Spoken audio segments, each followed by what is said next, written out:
be a multitude of, have different ways that you could use this, okay? So just to show you size-wise, so since I found Santa, this is Santa here. He's in his country blue outfit. He has his wooden staff here with his two turtle doves on there. And so he's a pretty good size, you know, and I put weights in his feet to help him stand. And with the wreath, you have a couple options. So I put this jingle bell on here because you'll notice on the back of the wreath, there's this little loop, okay? So you could do one of two things. You can either put the loop around the little bell, so that's one way to hang it, or the other way, which is pretty easy, is just put it around his wrist like that, and it just gives him a little jingle, which I think is fun, but it is an option, and you can choose to omit that if you would like to. But I've actually been debating too, I might add a little something to Santa this year, because I've made him twice now. My mom has the other one. I really want this to be sort of a woodland Santa, and so I got new moss, and I'm going to use the moss. Hi, Denise. And my dad I asked him, do you have any sticks? You know, because it's kind of fun. You get to go on a walk, you get to find some cool looking sticks that could act as Santa's staff.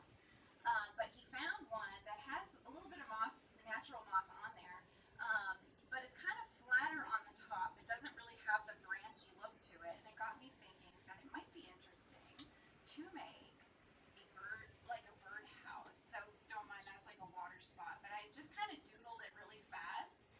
So I might try to do this myself first. I'll do this off camera. That way, you know, I can show you guys if this is something that you're wanting to do it as an option. And then the turtle doves can sit on the little post in the front, and then either maybe on the roof or the chimney, something like that. So, and then you could put moss on the roof. You could really like deck this out, you know. You can even get like a strand of lights going up it. I have like all these, like what can I do with it? You know, just I always try to envision how to get something else that's different, making it different than what I've already done, you know, and also too on his hat, we could do some mossing on the hat too. I'm just saying, you know, that faux moss is just fun to work and play around with. Hello, Granny D. Oh no, you're having a hard time hearing me? Oh, I was worried about that. Shoot. Okay, hang on a sec.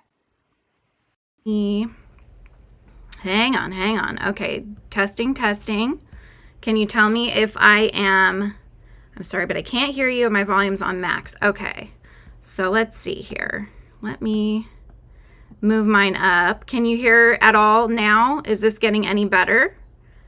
If it's not, then I have another idea. So hang on just a second,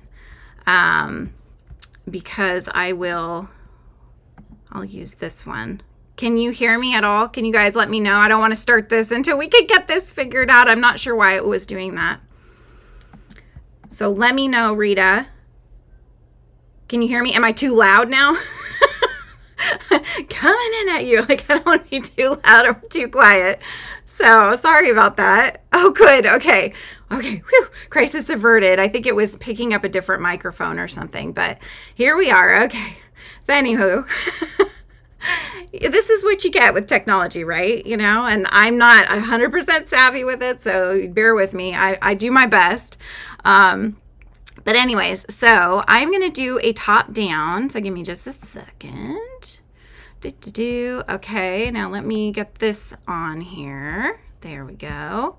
Okay, and then let me also get a little more light in just so we can make sure you guys can see okay.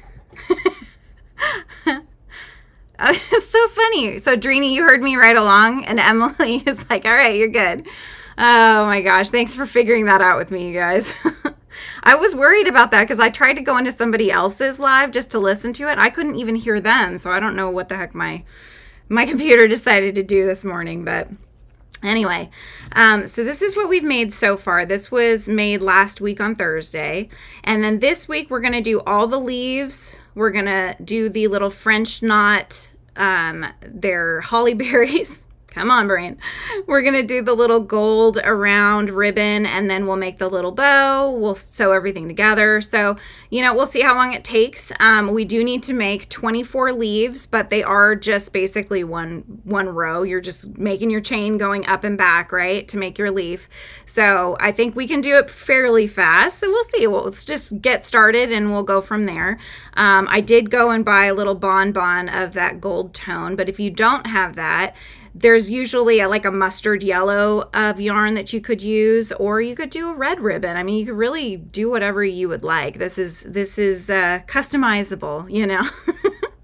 So, and because I'm going to make a woodland Santa on mine, and my outfit for mine is going to actually be this color, this kind of olive green tone, I'm doing more of a forest green for my leaves. So that's where I'm at. Okay, so let's get everything else out of the way. We're just wanting our green and our size F crochet hook. That's it. That's all you need right now, okay?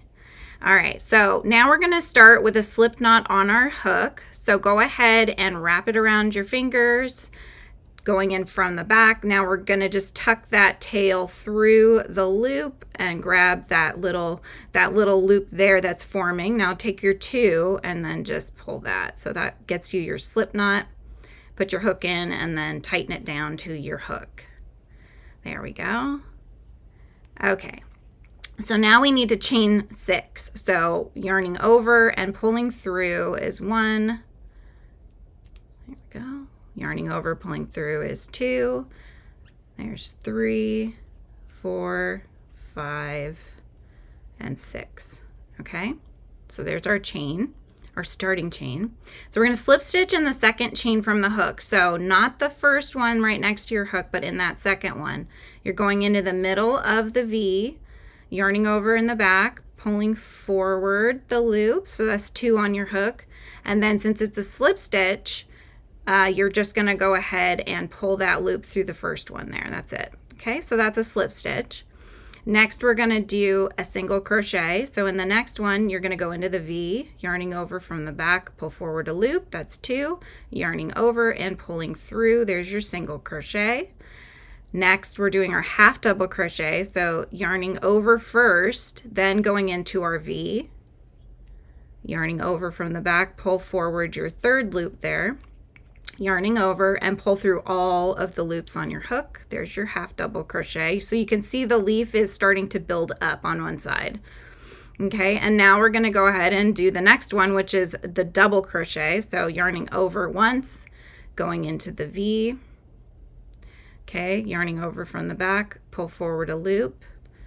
Then we yarn over, pull through 2, yarn over and pull through 2. Okay. Okay. Now on this last one, we're doing a half double crochet. So we're kind of starting to round that edge here as we're going to work on the other side of the chain. So we're going into that last stitch into through the V, yarning over in the back, pull forward your third loop there, yarn over, pull through all the loops on your hook. Okay. So there's half the leaf. So now we're going on to the other side of the chain here. We're working on the other side, the back side of the chain. And we're basically just going to do the same pattern, but reverse. Okay, so now we're just going to repeat it because we want the leaf to kind of have that same look on both sides, right? So on this other, basically on the opposite side of where you just did your half double crochet, you're going to yarn over and go in. And you can use your, I usually use my nails to kind of get that little back loop there.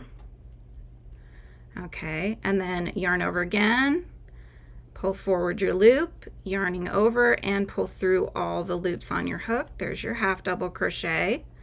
Now we'll do our double. So yarn over, going into the next back loop there, yarn over, pull forward a loop. There's 3, yarn over, pull through 2, yarn over, pull through 2.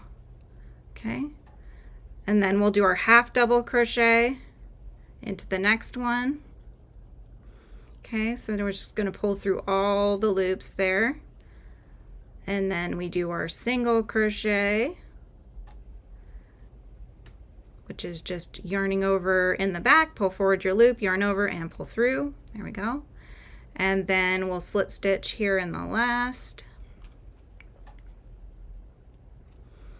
Okay, and then I always like to just do the little slip stitch here in the end, but you don't have to. But this just gives it a nice, really nice point. And I just realized hang on, I split my yarn here. Usually there's multiple strands, right? So hang on a second.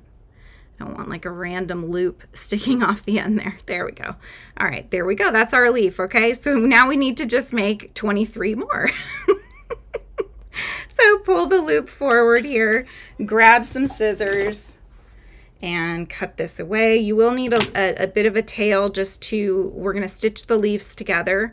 Once we've finished them all, we stitch them into clusters of 3 first. So you'll have 8 clusters of 3, and then we will stitch those together and down onto our little ring here. So you can set that one leaf aside, grab your next strand. I'm going to throw those up there so I don't want to get tied up here. Okay, so we're going around our fingers. We're making our slip knot again. Let me grab my hook here.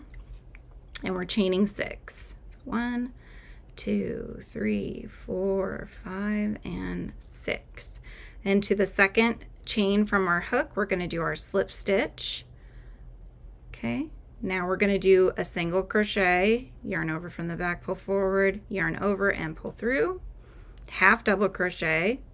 So we're yarning over first, going in, yarning over from the back, pull forward a loop, yarning over and pull through all those loops. Now we got our double crochet next, so yarning over, going in, yarn over from the back, pull forward. There's 3 loops, yarn over, pull through 2, and yarn over, pull through 2. Okay, and then we're gonna go back down doing another half double crochet. So yarn over, go into the last one here, yarning over, pull through a loop. There's 3 loops, yarn over and pull through all 3 loops. Okay, now we're gonna go to the opposite side and work on the back loops of the chain. All right, so we're gonna do another half double crochet. So I'm yarning over here and I'm using my nail to get that little loop there. Yarn over and pull through. There's 3, yarn over, pull through all the loops on your hook. Okay. Okay, you're gonna work on your socks, Rita? That sounds fine. Just hang out. All right, now I'm doing my double crochet. So I'm yarning over again, going into the next loop here. Yarn over, pull through, yarn over, pull through 2, yarn over, pull through 2. Okay. Then we're doing half double, so yarning over, going into the next one, yarn over, pull a loop through forward here. That's 3 loops, yarn over and pull through all 3 loops. Okay, then we've got our single crochet next. So just yarning over, pull forward a second loop, yarn over, pull through all of those, and then we'll do our slip stitch, which is just pulling that loop straight through. And then I just do one more to fasten off and cut my yarn. So there's 2. So we're just going to town, making our leaves here. Set that aside, make another one. So this is it may get a little redundant since we have to make so many of them, right? So we're starting with our slip knot again. I went to Dollar Tree, you guys, before I came on, so I did get some things. Not a lot, but I'm excited. Okay, so I am doing 6 chains. So 1, 2, 3, 4, 5, and 6. All right, so I'm going to do a slip stitch in the second chain from our hook. You could even like mix and match colors too. If you wanted some variegation, you could do some dark green and some lighter green. You know, you could even do some more warm tones too if you wanted. It's nice. You can play around with it. So I just did a slip stitch. So the next one I'm doing is a single crochet. Okay, so just 1 single crochet. Now we got to do our half double crochet. So I'm yarning over and I'm going to go into the next one, yarn over, pull forward a loop, yarn over and pull through all the loops on your hook. Now our double crochet, yarn over, go into the V there, yarning over, pull a loop forward, yarn over, pull through 2, yarn over, pull through 2. Okay. Now we need do our half double crochet, which is ending this half of the leaf. So yarn over and go into that last stitch there. Yarn over, pull forward a loop, that's 3, yarn over and pull through all the loops on the hook. And then now we're going to go to the opposite side, again yarning over. We're going to do our half double crochet on the other side. And get my nails here to get that. It's always that first loop, right? It's always that first loop that's the issue, I think. Sometimes it gets very tight and it's hard to actually get your hook in there. All right, so I've got the 3 loops on my hook now, yarning over and pulling through all those loops. There's my half double. Yarn over, going into the next one here. We're going to do our double crochet. So yarn over from the back, pull forward, that's 3. Yarn over, pull through 2. Hang on. I got to do it again. Yarn over, going in, pulled out there. Yarn over, pull forward, yarn over, pull through 2, yarn over, pull through 2. There we go. There it is. Okay. Half double crochet, we're yarning over again, going into the next one, yarn over, pull forward our 3rd loop, yarn over and pull through all those loops. Okay. And then we're going to single crochet in the next. And then we'll slip stitch in the last. Okay, and that one I ended on, so I probably had it very tight on one end, so the stitch, I must have missed one, because at this time I only needed to do 1 slip stitch. But either way, it looks the same, so it's not a big deal. So we'll cut that away, and we'll just tie off right there. And there's our little leaf number 3. 21 more. We've got this.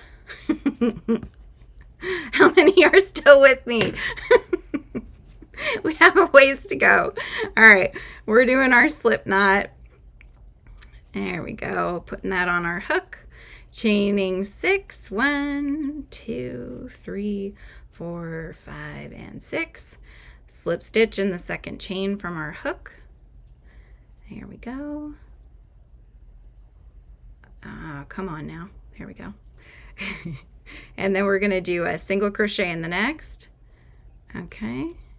Now we're doing our half double crochet, yarning over first, going in, and then now that we've got 3, we're yarning over and pulling through all those loops. There we go. Now our double, yarn over, going in, yarn over from the back, pull forward our 3rd loop, yarn over, pull through 2, yarn over, pull through 2. Okay, now our last one here is our half double. So yarn over, going into the V, yarn over, pull forward, yarn over, and pull through those 3 loops. There we go. Now onto the other side.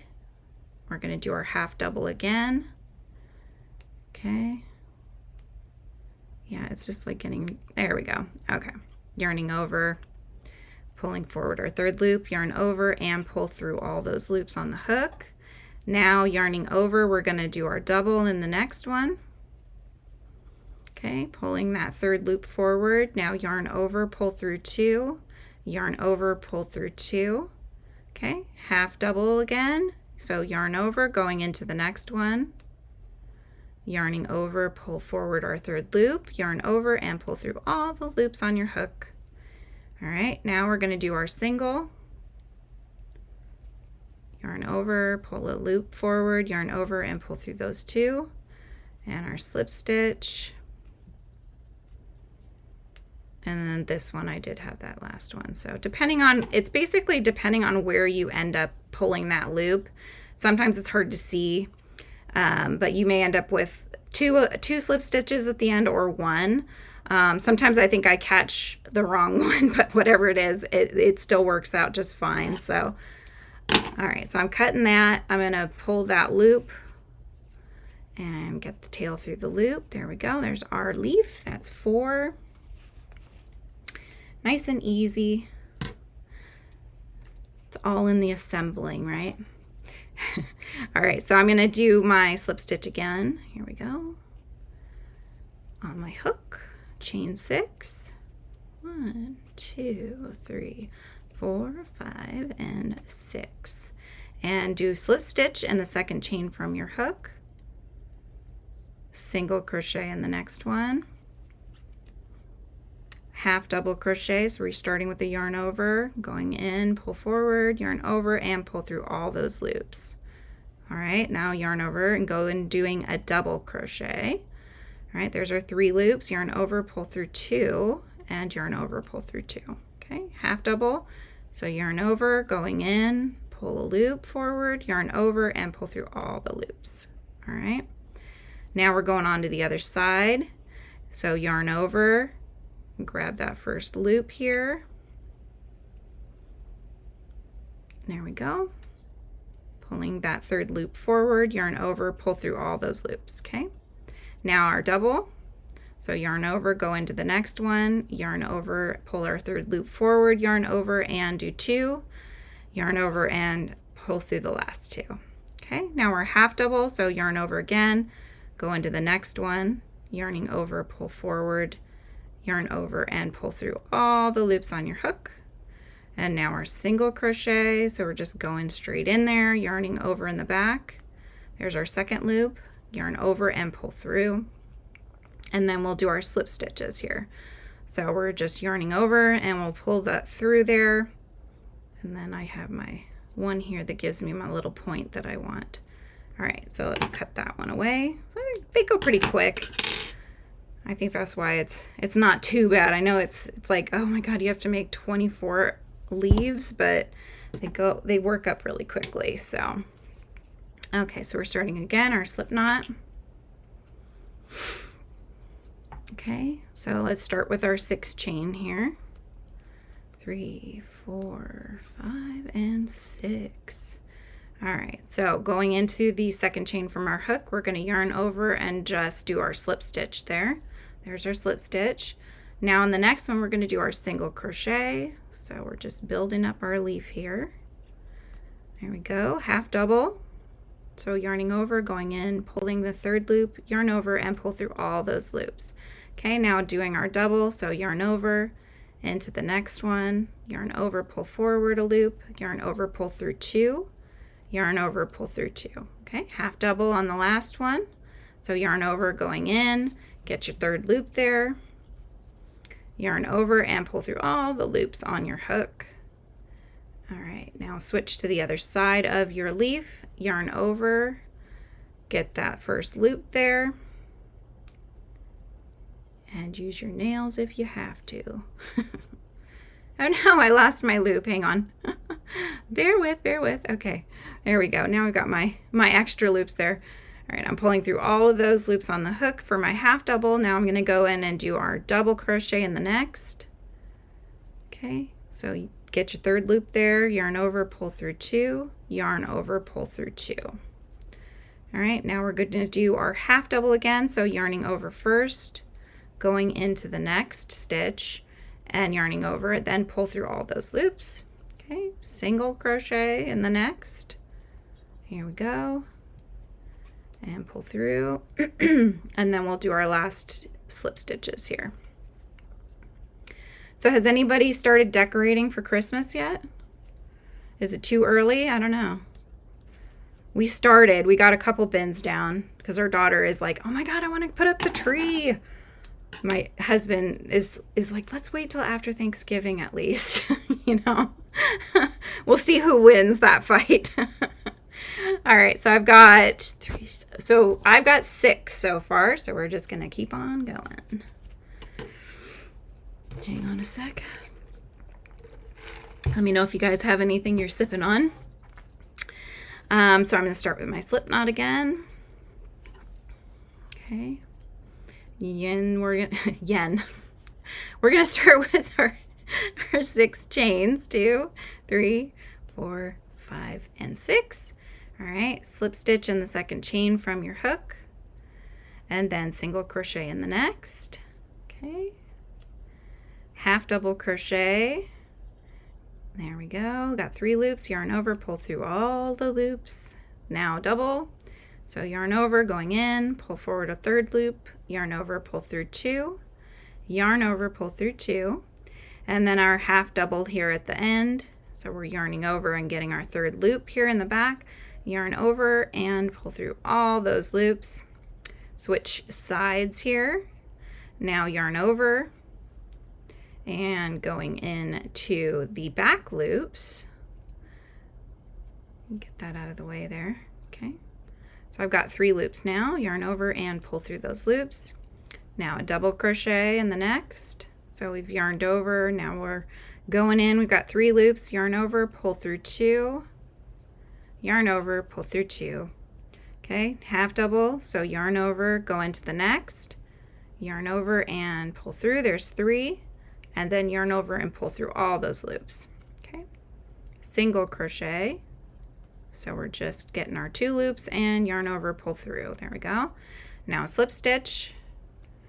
So just slip that stitch right on through the first one, and then we'll do one more here to fasten off. Okay.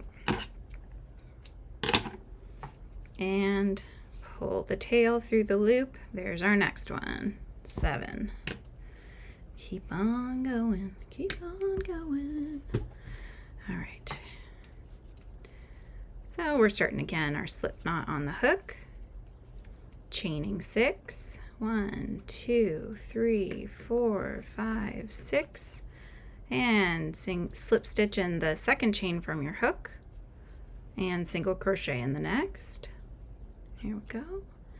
Half double crochet, so yarn over going into the next. Pull that third loop forward, yarn over, pull through all those loops. Now yarn over and do a double crochet. So get your third loop there, yarn over, pull through 2, yarn over and pull through 2. And then last one, half double crochet, so yarning over, going in. There we go, we got our 3 loops there, and pull through all the loops on your hook. And now we switch to the back side there. So yarning over, we're gonna do our half double again. Okay, so yarn over again, there's our third loop, yarn over, pull through all the loops on your hook. Then we're gonna do our double in the next one. Okay, so there's our third loop there, yarn over, pull through 2, yarn over, pull through 2. Okay, now half double again. So we start with our yarning over, go into the next, yarn over, pull forward our third loop, yarn over, pull through all the loops. Okay, now we've got our single crochet, so that's just our 2 loops there, yarn over, pull through, and now our slip stitch. So we'll do our slip stitch there, and then I'd have one more here. I'm just going to do a fasten off slip stitch at the very tip there and cut away. There we go. How's everybody doing? I promise this is probably the most monotonous part of this whole pattern. So we're getting it out of the way in the beginning. The rest of it will be different, I promise. All right, so we're just gonna make our slip knot here and 6 chain. So 3, 4, 5, and 6. All right, we're gonna slip stitch in the second chain from the hook, then single crochet in the next. Here we go.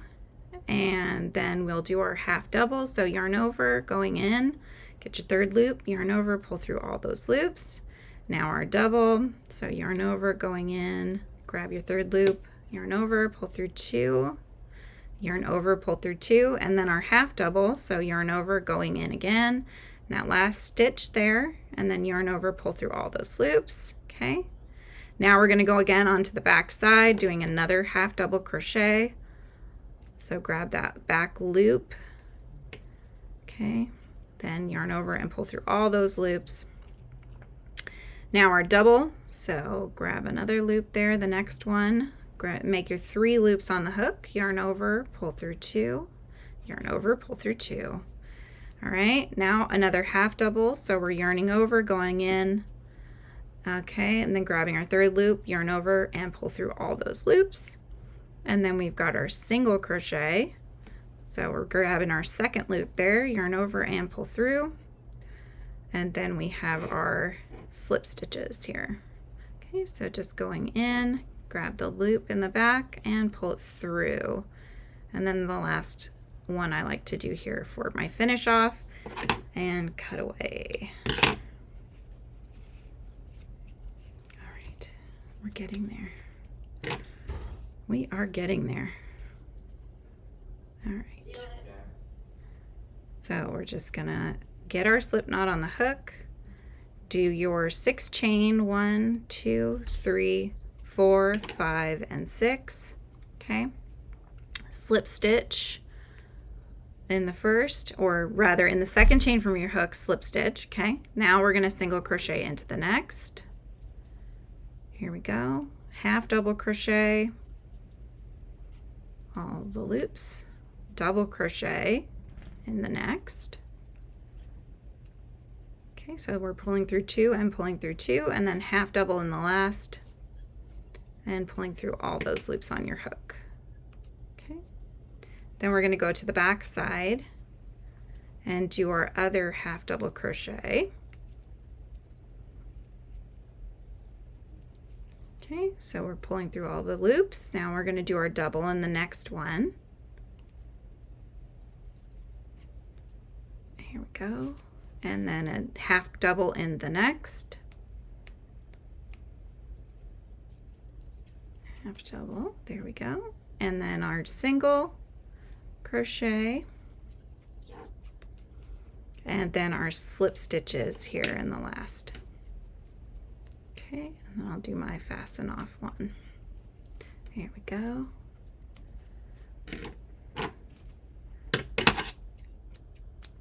Away, leaving a little tail there just because we're going to sew these together, and we're diving back in. Okay, slip knot, chain of 6. Oops. 1, 2, 3, 4, 5, and 6. All right, slip stitch in the second chain from your hook, then single crochet in the next. Half double crochet in the next, pull through all the loops, double crochet in the next, pull through 2 and pull through 2, half double in that last one there, pull through all the loops. I think I might run out of my green. I might have to switch greens here. I was trying to use up scraps because I'm just tired of having all the balled yarn. Okay, so I'm doing my half double on the back here. Okay, there we go. Pulling through all, now our double. Yarn over, pull through 2, and yarn over, pull through 2, half double. Okay, and then you pull through all of those, single, and then our slip stitch here. This one didn't have that second slip stitch, so okay. Here we go. Here we go. There's another one. And we're on to the next. Okay. We're going to just do our slip knot on our hook again. Chain 6. 1, 2, 3, 4, 5, and 6. Okay. Slip stitch in the second chain from your hook.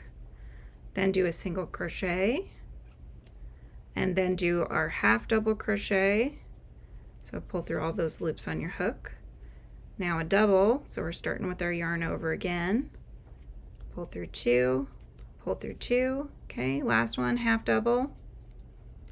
All the way through all the loops, going on to the back side.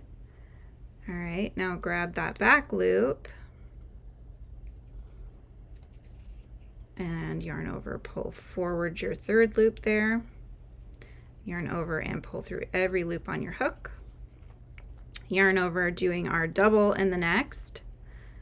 Okay, yarn over, pull through 2, yarn over, pull through 2, and then do your half double again. Okay, so we're going to pull through all those loops. Here we go. Now do our single. And now do our slip stitches.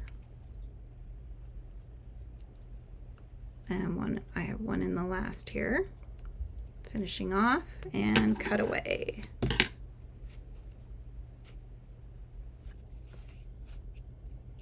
How's everybody doing? Don't forget to hit the thumbs up button and show some love here. So we've got 2, 4, 6, 8, 10, 11, I believe, if I'm counting correctly. So we've still got a few more, but we're getting there. We're getting there. Okay, so I'm going to get some more green here. Slip stitch on your hook and chain 6 to start. 1, 2, 3, 4, 5, 6. Slip stitch in the second chain from your hook, single crochet in the next, half double crochet, so yarn over and half double crochet in the next, and then double crochet, so yarn over going in. And hello, Gypsy. That's okay, Gypsy, we're in the most monotonous part, I promise, of Santa. That is to make 24 leaves. Oh my goodness. So yeah, you can always catch up. All right, so I just did a double crochet, and now I'm going to finish this one with a half double. All right, so we're yarning over and pulling through all those loops. Then we're going to go on to the back side here and start with the half double.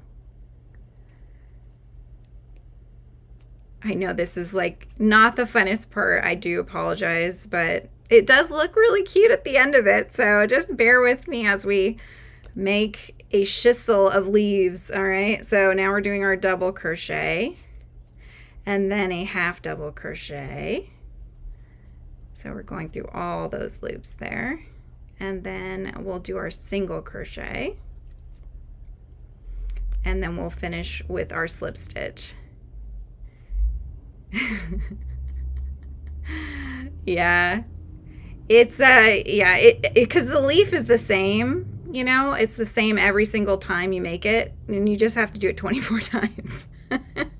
Hi, Crochet Queen. How's it going?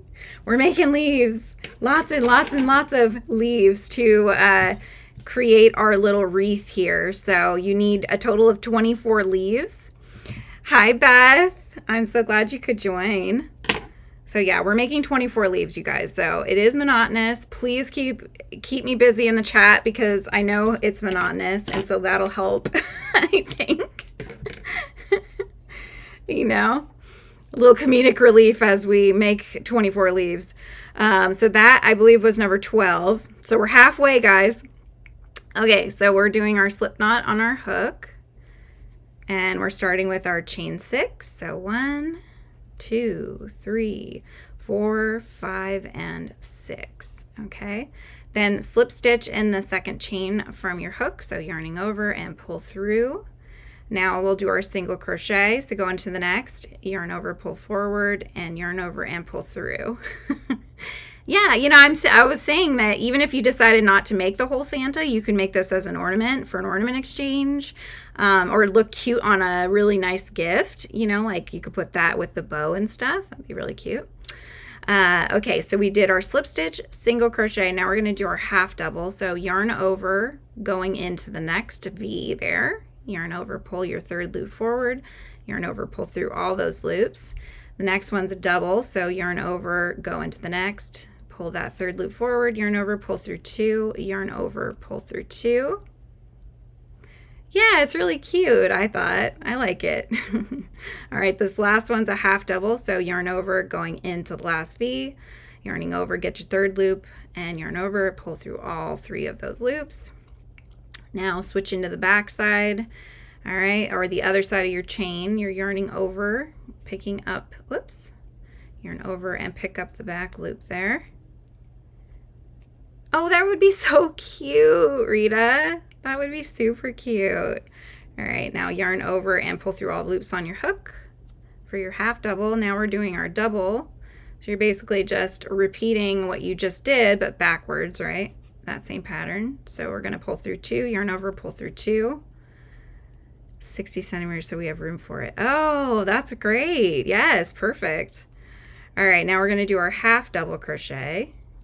So we've got 3 loops now, yarn over, pull through all the loops on the hook. Then we're going to go ahead and do our single crochet. So we're just grabbing our second loop there, yarn over and pull through. and then slip stitch here in this last one, and then I do the slip stitch to fasten off here at the tip. Here we go, just to give it a nice point at the end. But sometimes I don't catch one of the loops and then it ends up being one slip stitch at the end, but the leaves all turn out the same, I promise. Ooh. Oh, that's awesome. You know, another thing you could do, you guys, put a little fastener on it and make a little brooch. That would be really cute. So many options, right? It's like that perfect size, I feel like. Okay, so we're starting again with our slip knot. And do a chain of 6, 3, 4, 5, and 6, and then slip stitch in the second chain from the hook. Then we'll do our single crochet. All right, half double crochet. Hang on, I'm making noise here. Sorry if that's annoying. Here we go. Okay, half double crochet, double crochet. Just make sure I know where I am here. We're going to go through 2, yarn over and go through 2, and then do the half double here in the last one. There we go. Now we're going to switch to the back side and start with a half double. I'm thinking of starting to go on live more, you guys. I might try the using my phone, so it would be more of a vertical angle.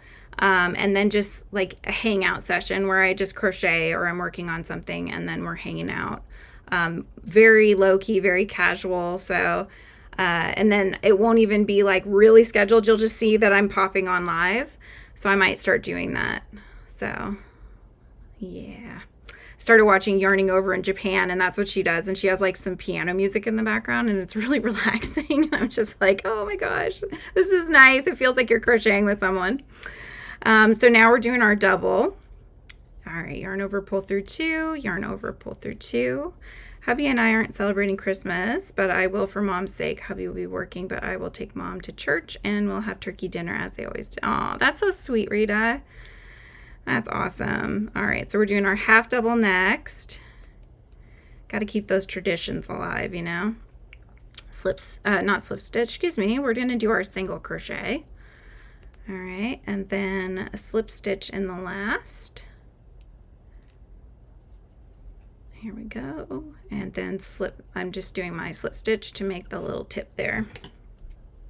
Okay, there we go. Yeah, I was asking earlier, but I don't know that anyone was here, if anybody has started decorating their houses yet, or if you're waiting till after Turkey Day. Yeah, I thought so too. I started, you know, watching. She goes on live like twice a day. She said that she basically kind of does it hand in hand. She feels like whenever she's crocheting, she's live. So she's hanging out with people. And she'll be on there for hours and just hanging out, you know. I've got so many projects I'm working on, so it'd be kind of nice to have people to talk to while I'm doing them.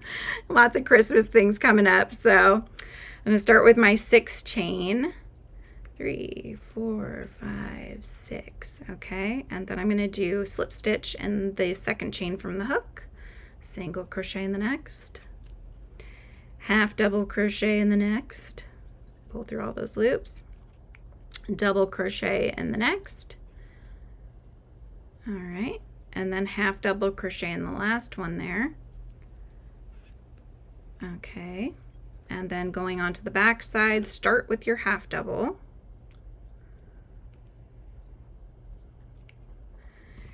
Okay, hang on, I realized I moved something in front of the chat. Okay, here we go. So Beth says, my birthday is December 2nd. Happy early birthday! Where my whole family meets at my sister's and we all make ornaments. Oh, I love that. That's awesome. What kind of ornaments do you make? Are they like crocheted or are they just out of random materials? Okay, so we're going to do a double crochet in the next. Pull through 2 and pull through 2. And then we'll do our half double. Okay. And then we'll do our single. Dad's birthday was 2nd of December. Yeah, we have a lot in our family. We have a lot of December birthdays coming up. My husband's, my sister-in-law, so his sister and his mom are all in the first 12 days of December. So it's crazy. So I did my single. Now I'm doing my slip stitches here to finish off my leaf. There we go. I totally did not bring enough of this green, you guys. I'm going to have to switch to the other one. That's okay. So I don't want to have to go looking for it. So, all right, I just want to count and see how many we have left. So bear with. So 3, 4, 5. So there's 5. 1, 2, 3, 4. There's 5. So that's 10. 1, 2, 3, 4, 5. So 15, 16. I've got 16. Okay, so we're at 16. So that means we have to make 8 more.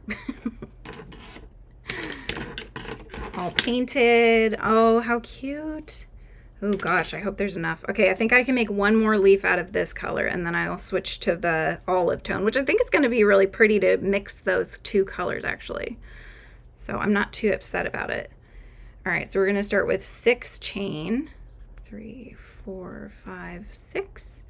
And slip stitch in the 2nd chain from our hook here. Single crochet in the next.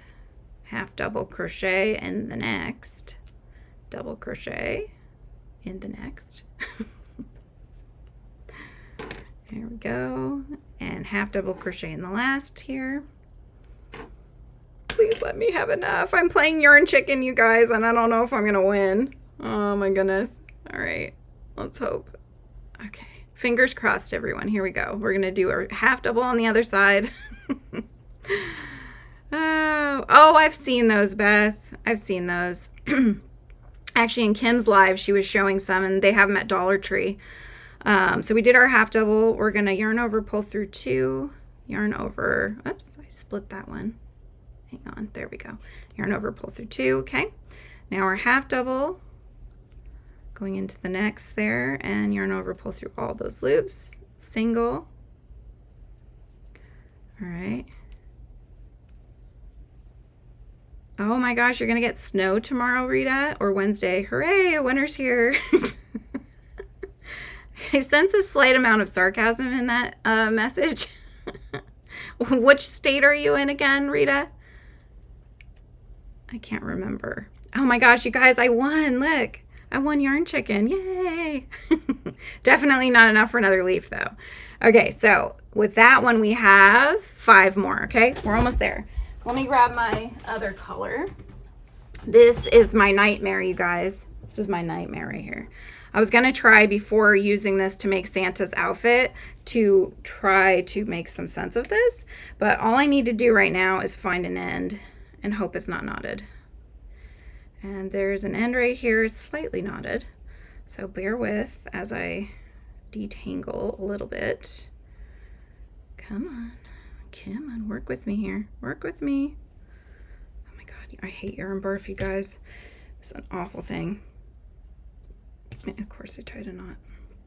I think this was like a 1 pounder at one point in time, and it's definitely not now, but it's left a bit of a mess. So okay. Oh, that's the center pole, you guys. Okay, good. Hang on. I think. Oh, now I'm not too sure, but okay, we're gonna work with it. We'll see what happens. We'll do what we can. You're in Sweden. That's right. That's right.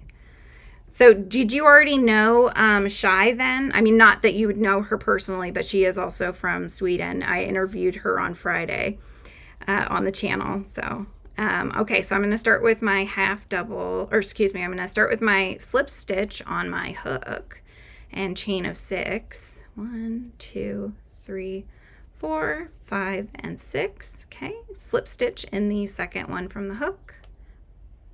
Keep it on your hook. If you can. Oh my God. Oh my gosh. It's like when you have to sign your name so many times when you buy a house or something, or a car or whatever, and you're like autographing your life away. It's like you get to towards the end and nothing looks right. All right, so I'm doing my single crochet here. It's now half double, so we're yarning over, going in. Now pull through all those loops on your hook. Double crochet, and we're gonna pull through 2, yarn over, pull through 2. Yeah, you should. It was a lot of fun. I'm gonna start having interviews where it's in the hive, so it's in the hive with Frizzy. So people will be coming and joining me here, and I'll be interviewing them and just introducing you to some other creatives that I find on YouTube that I think are really awesome. And this is our half double here at the end. So now we're gonna switch to the back side.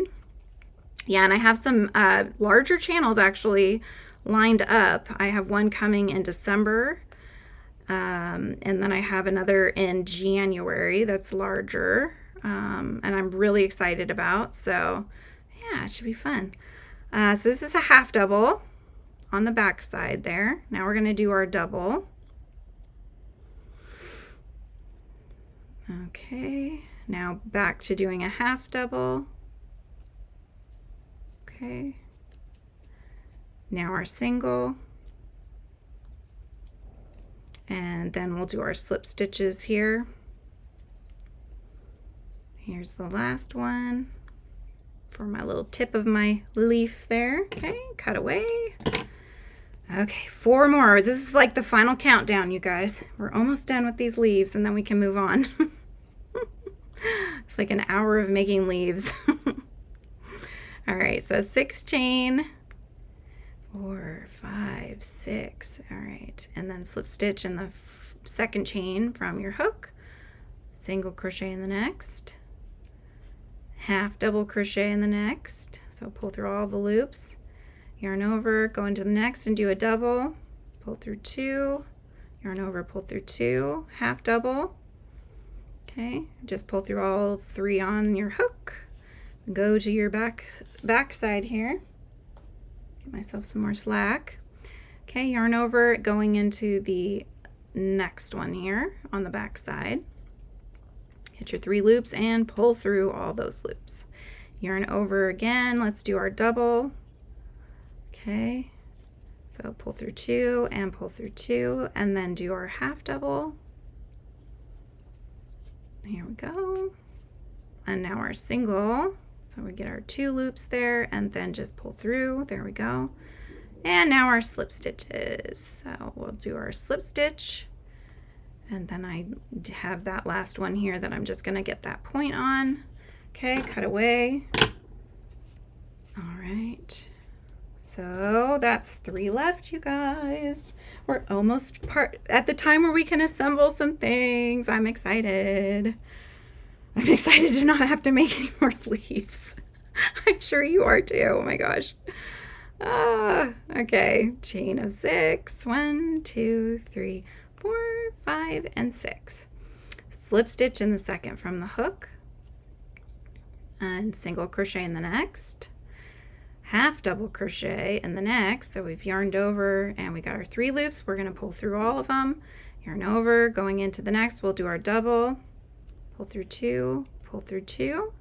Okay, next one is a half double again. So we've yarned over, got our 3 loops, yarn over and pull through all those loops. Go to the back side there, yarning over, get the back loop here. We're going to do first is a half double, next is a double, reversing the pattern. Pull through 2 and pull through 2. Okay, half double. Whoops. Here we go. All those loops, then a single. Here we go. And a slip stitch. And then I have this one that I want to just do another slip stitch to fasten off there.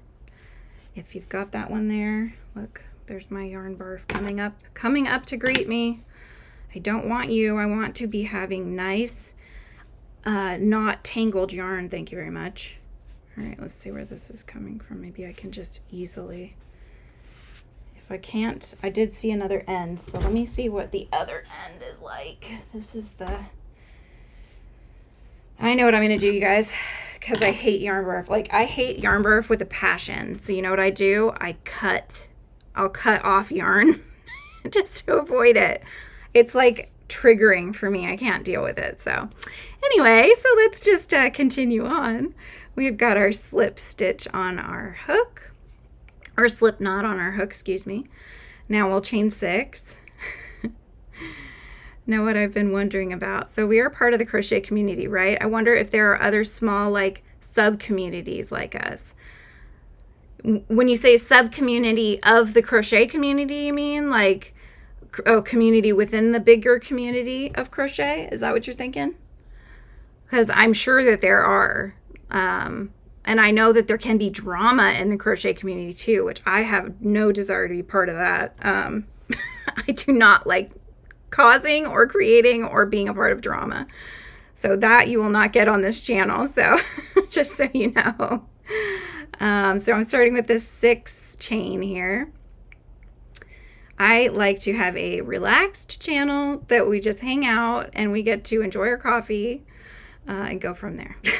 So we did our slip stitch in the 2nd chain from the hook. Now we're doing a single crochet, half double crochet, pull through those loops, yarn over, going in, doing our double crochet. We're so close to being finished, you guys, with the leaves. Oh my God. Yarn over, going in, we're going to do our half double. Okay, flip to the back side there. And then we will get our first half double on the other side. Yarn over, getting into the next one, we'll do our double. Yarn over and go through. And then we're going to go in to the next and we'll do our half double again. And then we'll do our single. Okay. And then we'll do our slip stitches here. Whoops. Come on. There we go. Slip stitch there. And then I'll do my little fasten off one here to get that tip of my leaf. Cut it away. Pull through the loop. Okay. One more, you guys. Final one. I think, if I counted right. Please let me have counted right. All right, slip knot on my hook, and we'll do our chain of 6. 1, 2, 3, 4, 5, 6. Slip stitch in the 2nd chain from your hook.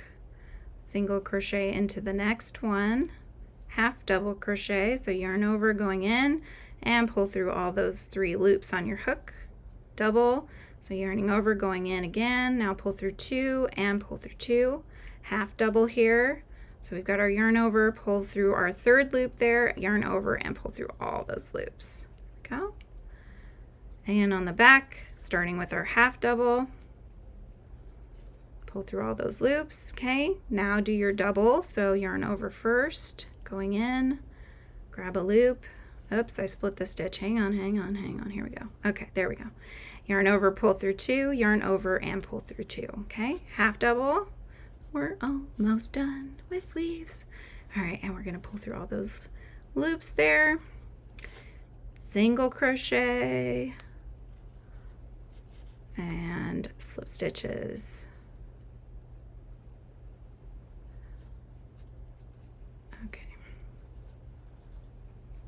There we go. Okay, there's our last leaf. Perfect. Okay. Sip of coffee. I think I've earned it. Oh my goodness. That was a lot of leaves. I knew it was going to be torturous, but oh my gosh. I'm sorry, you guys. Are you even still here with me? All right, 7 people are here with me. Sweet. Good job. You did it. Okay, here come the leaves. So now we have lots of leaves. I'm gonna mix mine because I've got 2 shades, and then we'll go from there.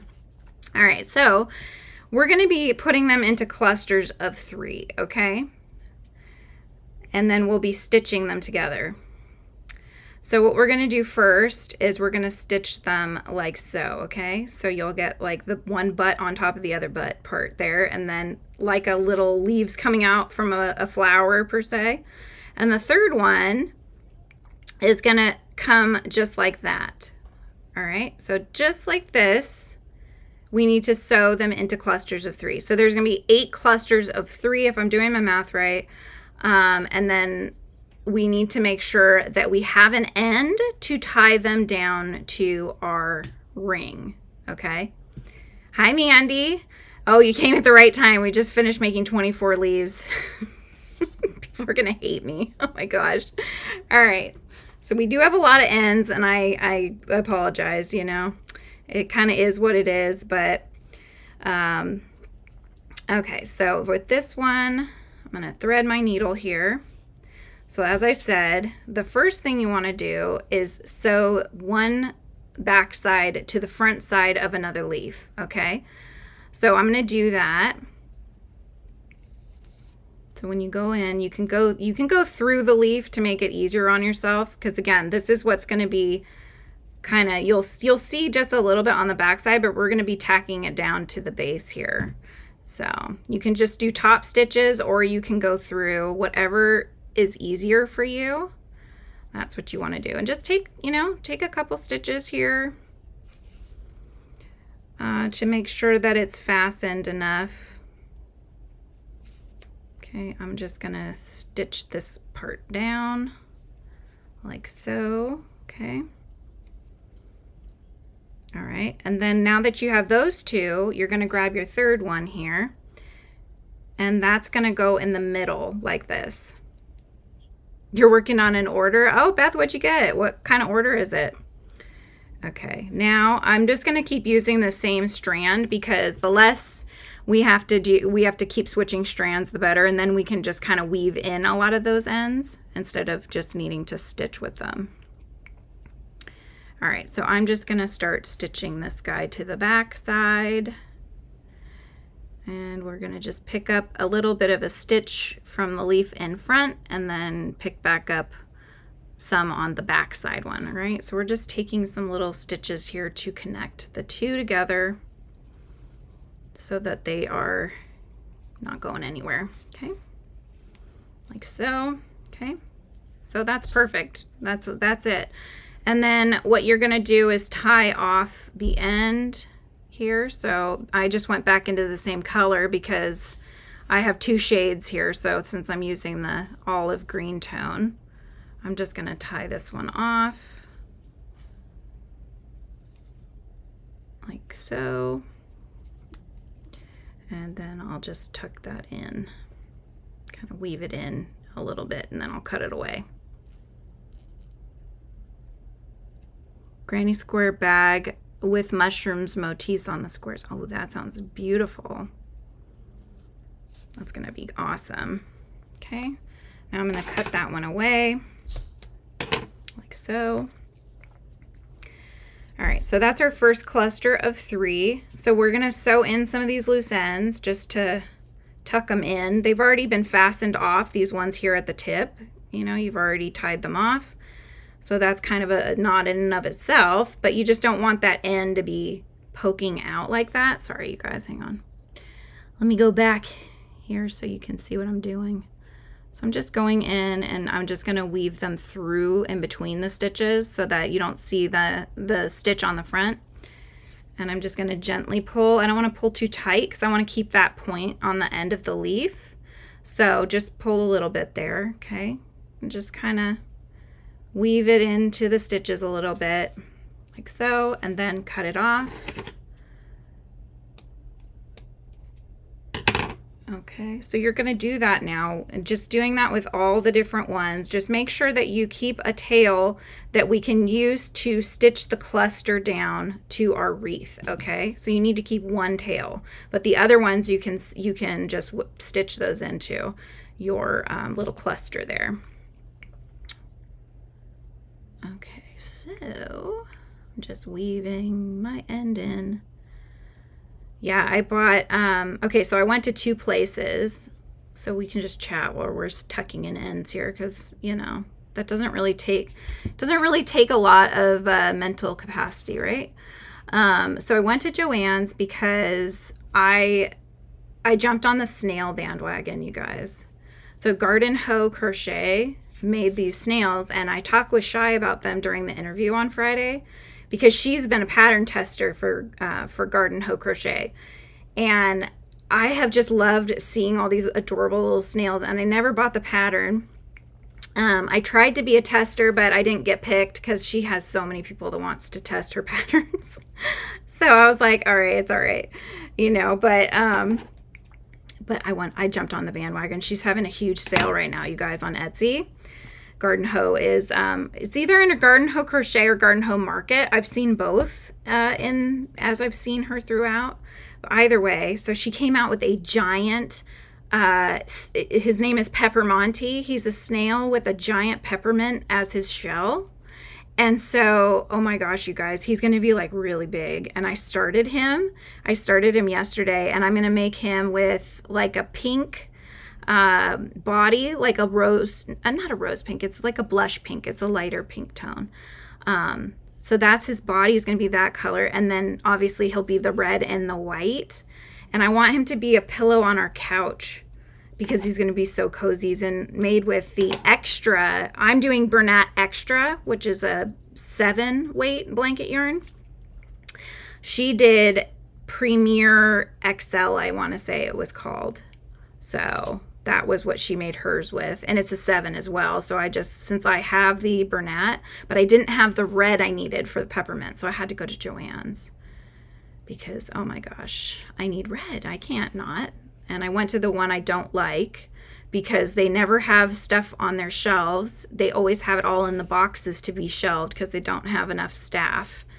So very monotonous. Each mushroom gets 6 little white spots on it. So I have to make 72. Single crochet in the round with embroidery thread. Oh my gosh. Beth, that's worse than making 24 leaves. Oh, I thought it was bad doing the leaves. Okay, so see, I've got my 3 cluster and I've got 1 tail that we'll use to sew it to our ring in a bit. So now I'm going to grab the next 3 cluster here. Hi, Lana.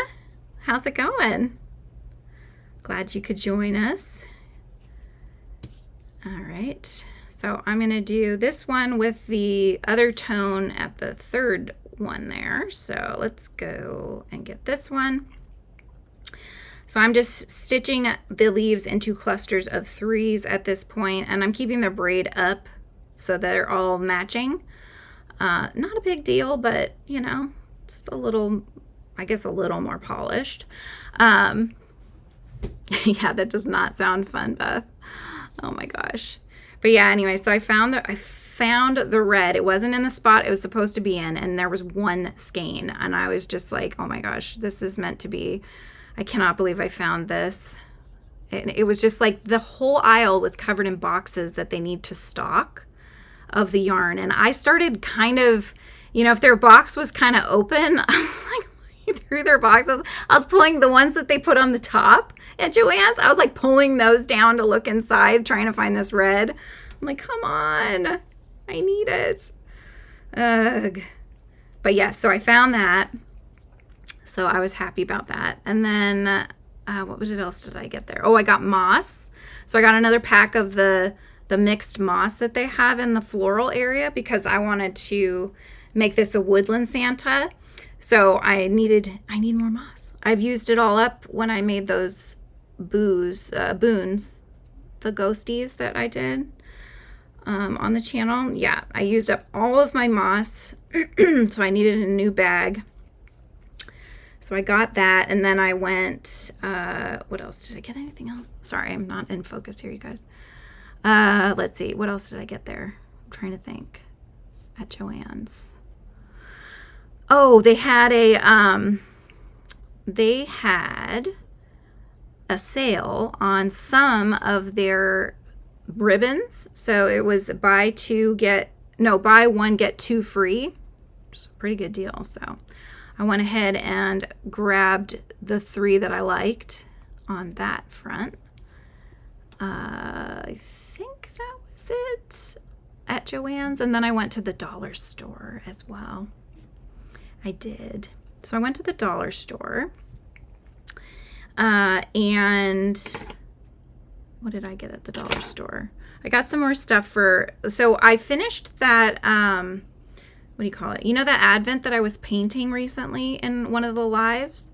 I finished it, and then I had my dad put a backing on it because it didn't come with a backing. It came only with the boxes that go into the little shelves and such.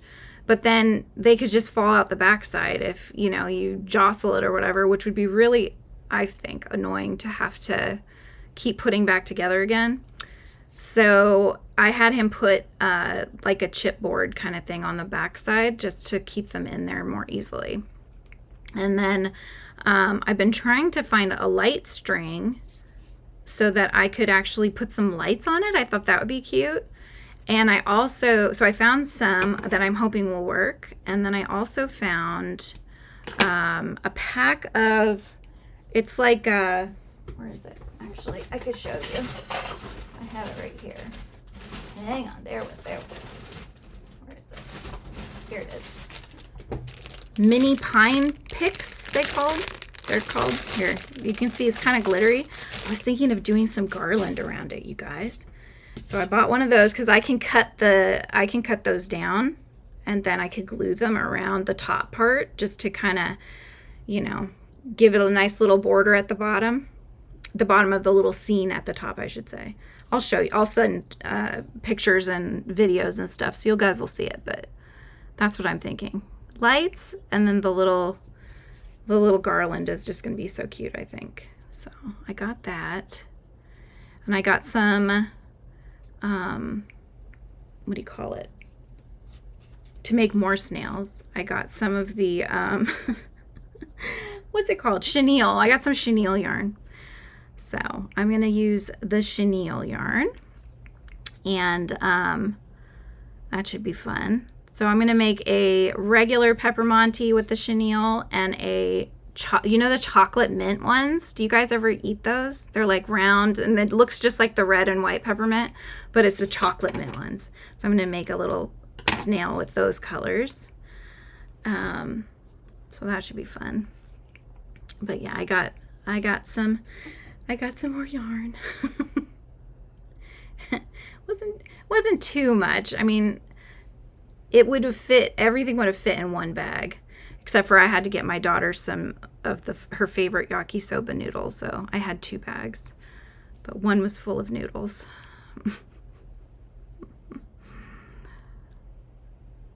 I just love Dollar Tree though. I can always find something there, you know. They have so much. They have like a little of everything, which is fun. So I'm just weaving this one down a little bit, then we'll cut it away. Okay.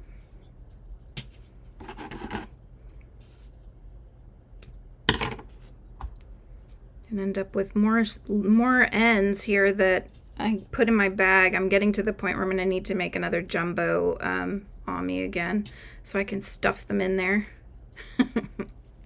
Do you guys do that with your ends? So I'm just gonna stitch this one in.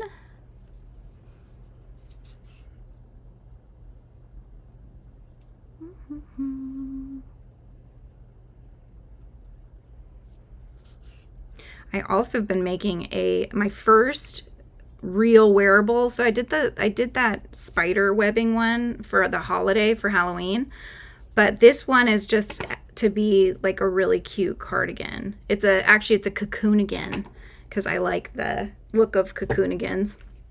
So I am making my first cocoonigan and I'm really excited about it. So that's also something I'll probably pop in live and just be working on. Okay, so that's 2, right? So they'll start to kind of overlap, right? And you kind of go back and forth with it to get that nice multi-leaf, you know, mixture there. Okay, so I'm going to grab 3 more. What's everybody working on? Are you all working on this with me, or is there something else you're working on? Okay. All right, so let's get these 2 together to start.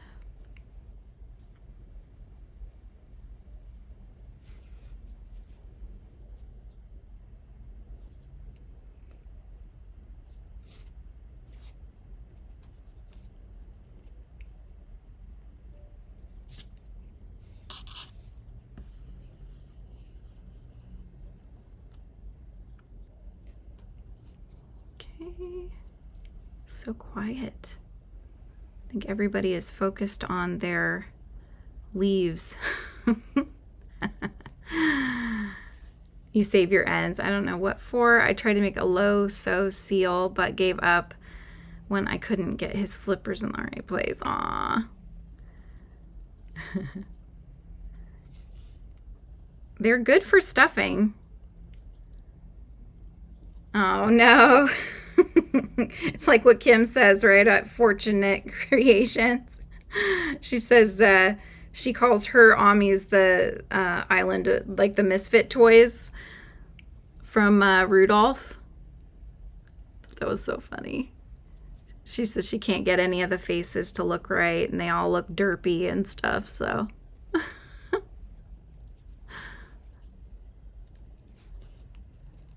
Yeah, it's frustrating when you can't get them right. You know, no two look exactly the same, right? It's really hard to be 100% consistent with Amis.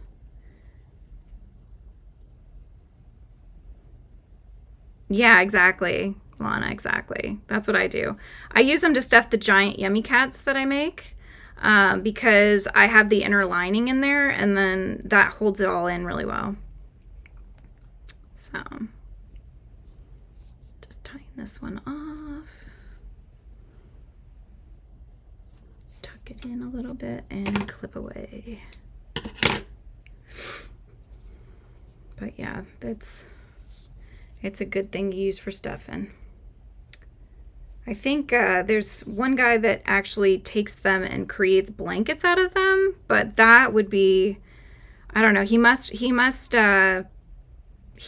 crochet around the ends, because can you imagine if it's scraps, like literal scraps, how many ends you'd have to tie in? That just seems like a nightmare.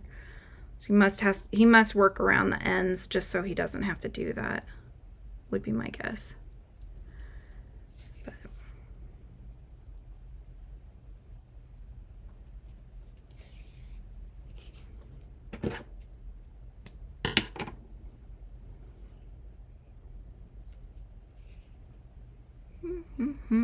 Tying in the ends.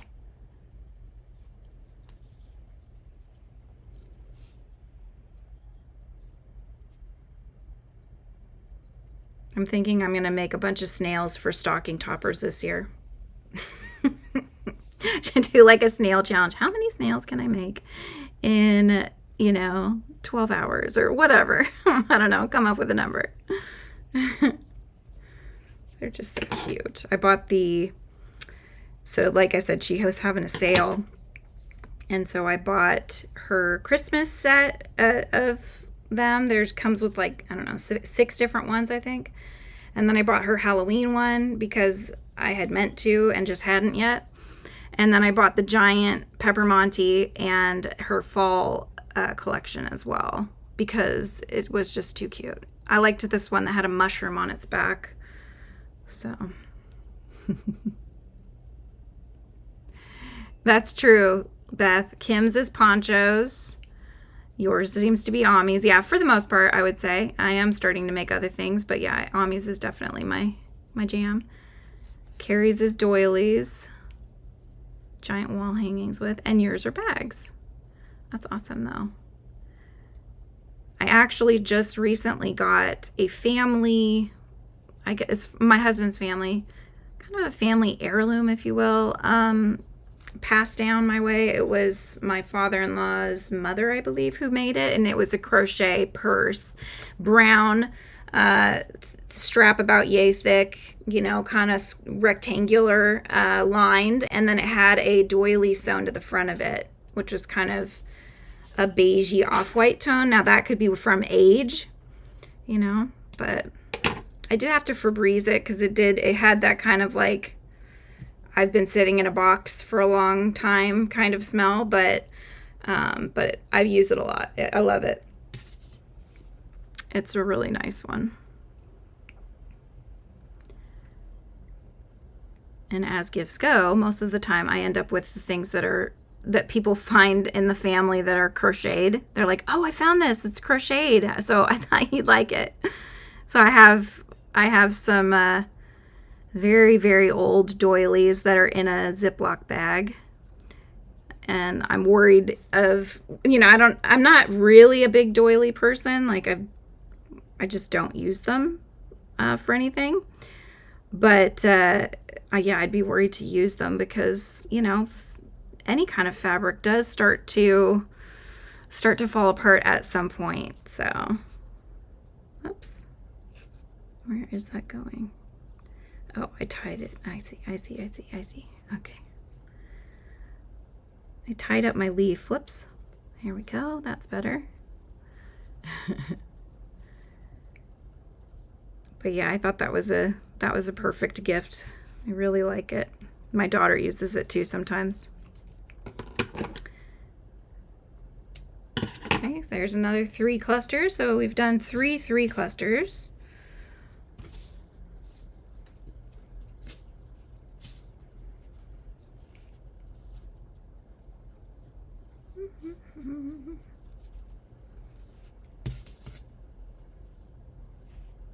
Okay, just picking out my leaves here. Oh yeah, that's like Simply Made by Hand. She does that, Beth. She will buy blankets and things at thrift stores, and she'll frog them to get the yarn, and then make things with that yarn. That's the only way she gets yarn, I think, is from thrifting. So definitely interesting to see what you get with it, right? How much yarn you get out of the mix. And it seems like when thrift stores get handmade blankets and stuff, I mean, they sell them for dirt cheap. Certainly not what you would sell them for if you were just making them to sell at like a fair or some event or whatever. So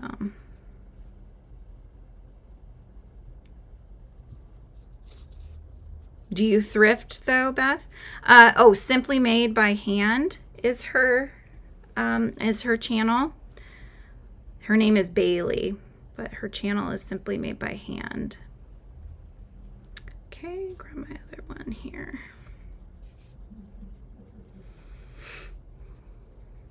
She was interviewed actually on Kim's channel recently.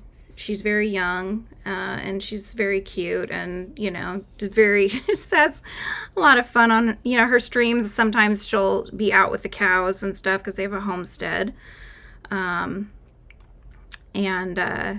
so she'll be sitting out there next to the area where the cows are, and they'll kind of come up, and ducks will come up to the camera, and it's pretty cute. They'll put their little necks through the fence and stuff while she's working on things. Oh, okay. Yeah, so you did find her. Yeah, $3. Isn't that crazy? Yeah, I know. They're just not given the appreciation once they've had a life in one home and then they get donated. At least they got donated instead of like tossed or something. I don't know. It's just a lot of work. Blankets are so much work. It really takes you really wanting to make a blanket, right? I mean, the yarn alone, I found when I've made my blankets in the past and stuff, I mean, sometimes you're spending like $70, $80 on the yarn to make a blanket, So it just seems like that you just have to, it's a labor of love. There's no other way to put it, because yes, you could buy a much cheaper blanket. So not only are you having to pay an expensive amount for the yarn you're going to use, then you have to put the time in to make it too. And then, yeah, if it gets donated and it's like $3, oh my gosh, what a waste. What a waste.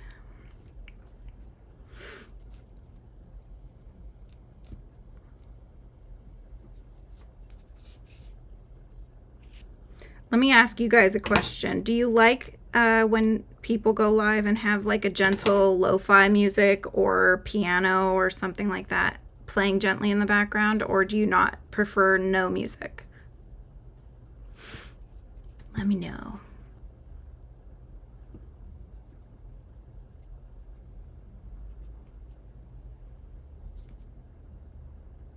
personally, I do like it. I do like the music, but that's just me. It's very relaxing. Nothing too crazy and loud, though.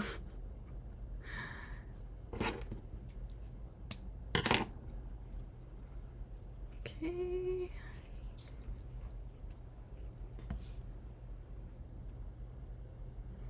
Favorite blanket is one I made with Tina. It's a mosaic, and it was called Crochet Along, called the Vanna Crochet Along. My blanket turned out beautiful, I bet.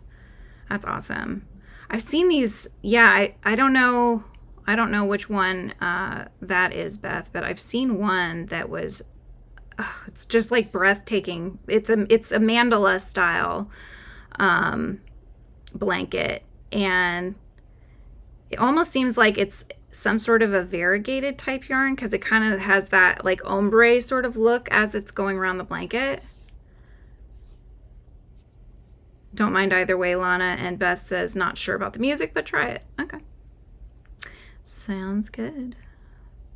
We can always give it a go, and if we don't like it, we can omit it for the next one.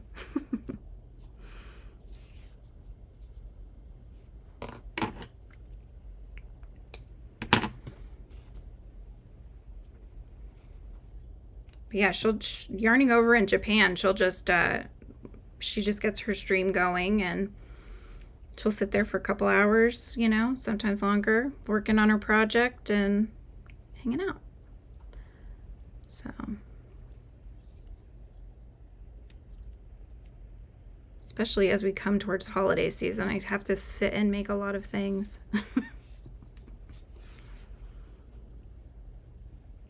Yeah, I've seen a lot of because I've been looking for wearable patterns lately, because I have like $200 worth of yarn coming from Premier, because they had their huge sale and I couldn't help myself. I kept seeing people talking about it. I'm like, oh, what's this all about? Now I know. But yeah, I have a lot of yarn coming that I plan to make wearables with, so I just need to find some good patterns for ones that I like. Here's another cluster. Next, grab another. But yeah, there's been some shawls that I've seen that are kind of like the mandala, in the mandala kind of style, where each of the rows is a different kind of stitching or different kind of edging, and really pretty. You get a lot of variation that way, different colors on each row, and yeah, it's really pretty.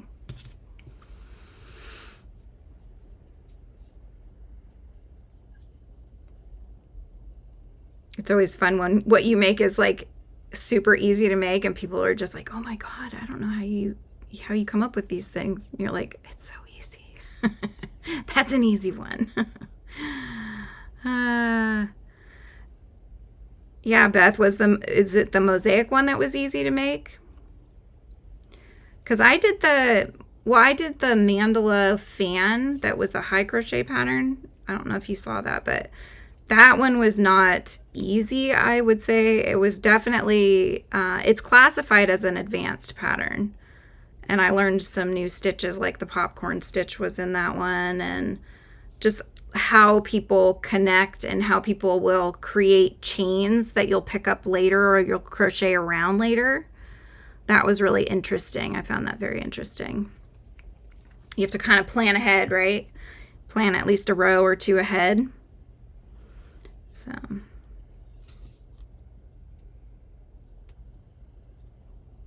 definitely different from what I'm used to.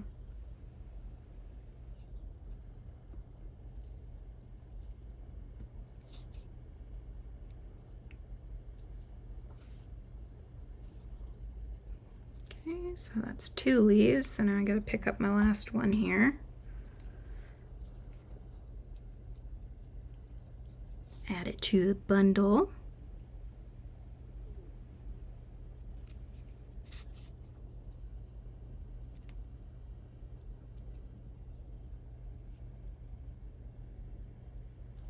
There we go.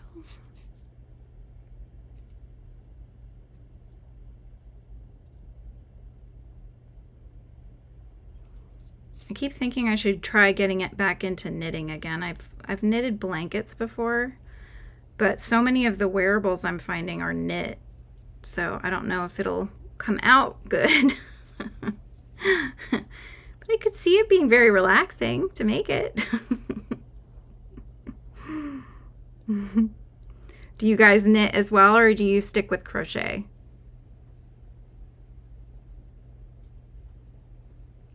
I just hate dropping stitches. It's like, I'm always afraid of dropping stitches when I knit.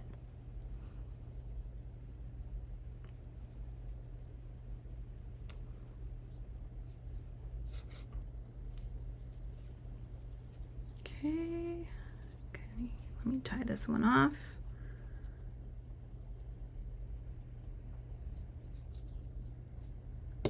Yeah.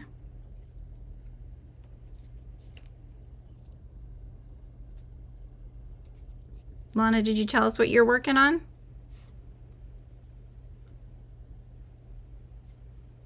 Okay, cut that one off.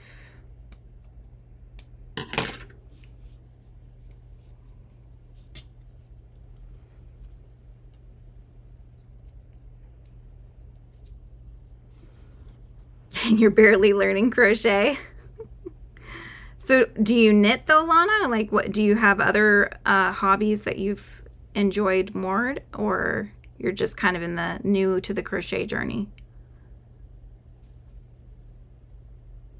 Tried Sophie's Universe. Maybe that's the one I'm thinking of. I made it in a single color thinking it would be easier. Nope. Like you were just saying, you go to other rows that you've already done. Yeah. Yep. It's kind of, let's just say I'm really, really glad that High Crochet puts out a video with every single one of their patterns, because I think I would have been completely lost if they had not had that available for me. So it was awful. There was there was a mistake too that really messed me up until I figured out what it was, and I let them know so they could correct it for the next people. Because it was a number off, but it was enough to where one of the leaves of the lotus underneath the lotus was missing because of that one number off. And yeah, so it was getting really bowed, and it wasn't going to stretch around the hoop that it comes with. And so I ended up having to frog it back to where the lily pad area was so that I could figure out where I made my mistake, and it was actually because that number was wrong. And the ending count on the row is what told me that, because the ending count was correct. It was the number in the pattern portion that was not. So if you have each row a different color, it's easier to find the rows, but single colors are hard. Yes, hard to find where you need to go next. Yeah, for sure. Oh, that's awesome, Lana. I know, I need to do that. I need to try Tunisia. Maybe I'll ask for some hooks for Christmas or something. I was telling him that I'm a member of his, because I just think he's awesome. And I've never Tunisianed before. But I just really enjoy him as, a person and his, and hanging out and such. So, very, very nice guy.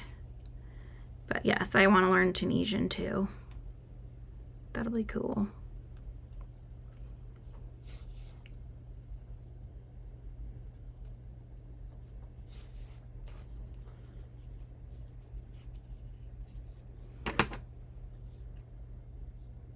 You made Tunisian feathers, Beth?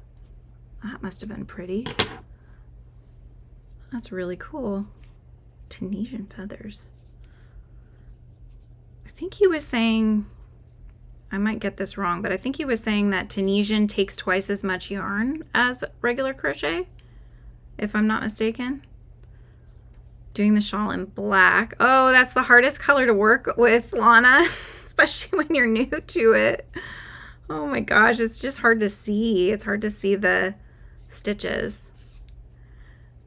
Your daughter-in-law wears a lot of black, trying to decide whether the second color on the top should be white or red. I'm using Feels Like Butter. I've seen that yarn. Does she like red? because red is one of those colors that people either really like or really don't like. So I would just keep that in mind.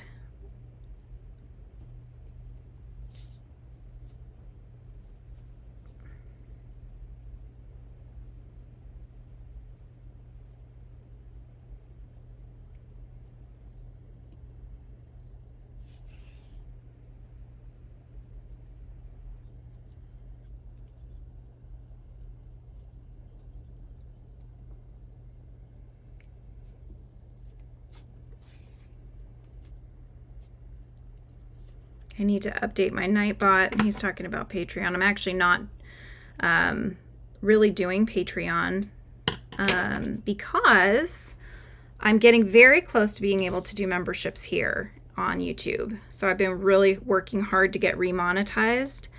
And I'm just within a few hundred hours shy, watch hours, shy of being able to get the memberships going.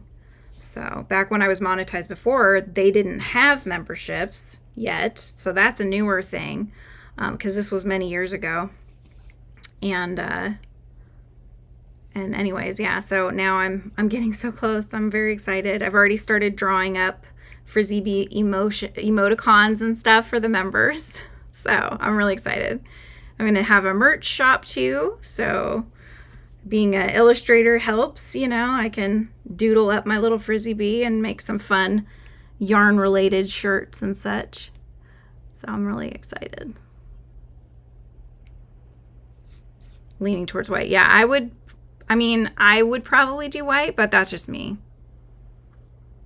That's just me. Because then it'll look more timeless, you know, with that kind of black and white sort of look.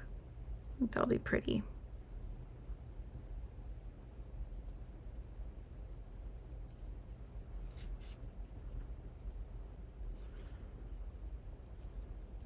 So we got 8 people hanging out. Feel free to chat in the chat, you guys. We're just stitching clusters of leaves together for the wreath. And I'm just gonna keep on trucking away here. We're almost done. I think. Unless I'm like totally miscounting or I lost some of my, did I count right, you guys? Okay, let's see. 1, so 3, 6, 9, 12, 15, 18, 19, 20, 21. Oh no, I was off on my count. I think I need to make 2 more leaves. Oh, I was hoping that wasn't the case. Oh my gosh. Well, it is what it is, but we'll get there. I'm just going to keep doing what I'm doing. I just can't count, apparently. Oh my goodness. Picked out $150 of yarn on Joann's. A big sale they just had was going to do Klarna. Oh, yeah, where you pay in 4 payments, and they rejected me. Oh no. How weird. I wonder why they would reject you for doing, you know, having that payment thing. I thought that was just an option, like for anyone to use.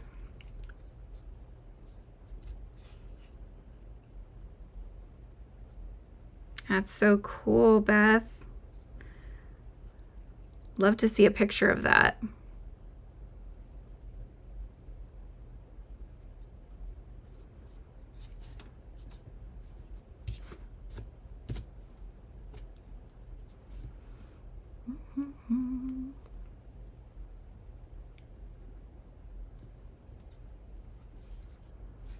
Get my 3rd leaf on here.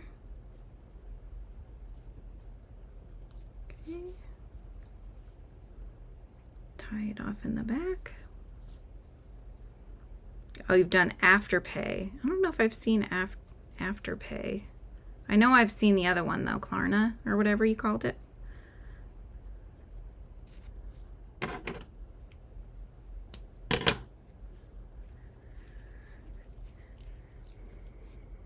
Well, if I have to make 2 more leaves, I have to make 2 more leaves. It's just what it is. Although we might be able to go with less leaves on the wreath. I don't know. I'm trying to go corners, you guys. Oh my gosh. I'm going to dream about making these leaves tonight. Like, oh. Like just when I thought I've hit 24 and then I jump back down and I have to make another 10 more leaves. Like a nightmare.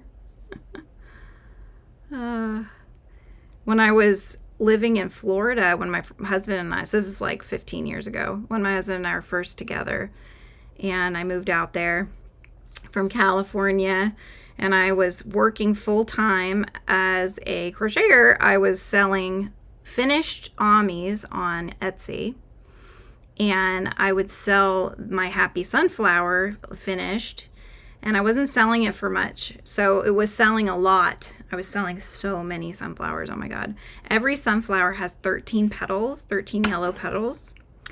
And I would get orders and I'd have like 5 I had to make, you know. So that, oh my gosh, the amount of petals I just had to make, it was just nuts. I couldn't, I couldn't do that for too long because I started getting really bad pain in my arms. Shooting pain down my arms. So yeah, that's true. Okay. Payment options. Yep, that's good. Good to have options. Especially when you really want to get in on these sales that they randomly have. Like that premiere sale. Oh my gosh. Some of them they were doing, you get like 5 skeins for $5. Like $1 a skein? Are you serious? So I was like, yes, I'll take that, you know. So I was picking up lots of different kinds of yarns that I've never used before, because, you know, if you're buying it for $5 and it doesn't work out, it doesn't hurt as much as if each one is $5, right? So, yeah. Where are you, Beth? Are you on Premier's website? Sadly, that sale, I think it's only a once-a-year sale from what I've heard on the YouTube streets. It's not, they don't do it that often, which is why I was like, I need to get in on this. So, and then of course I wanted the free shipping, you know. I don't want to have to pay for shipping. So the first time I went and looked, they had this one that I really wanted, this bloom yarn. But I left it in my cart and it got bought up. And so I was like, oh man, I got so sad. So I found some other stuff, made it hit 100, I think is what the threshold is to get free shipping. Bought it. And then, I don't know, one day I was like, oh, I'm just going to look through some of these other pages. And then, of course, I found a lot more yarn that I just had to have. So I had to go through and pick out enough to get another 100 because I wanted free shipping again. So that's where spending 200 came in, is because I had to make sure I could get my free shipping. So I'll have to do an unboxing with you guys so you can see what I got, because I don't even know what I bought at this point. I was just like, yes, check, throw that in the cart, you know, get that one. Oh, this is a good one. Oh my gosh. Beth, I sell bags on Etsy. The mushroom tote bag takes a long time to make, and I also line them so they don't stretch. Oh my gosh. Oh my gosh, Lana, you win. Oh, the first premiere order came on Saturday. I haven't gotten any of mine yet. I sell them for $50 plus free shipping, so I'm not making very much for the time I put in. Once I had orders for 5 of them. Oh my gosh. From one person, Beth, or was that from a bunch of people?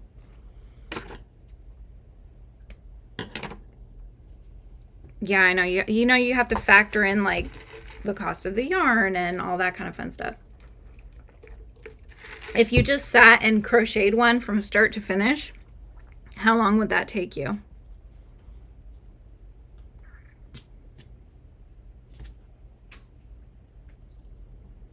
Next 2 orders weren't free shipping. Aw. Different people, yeah.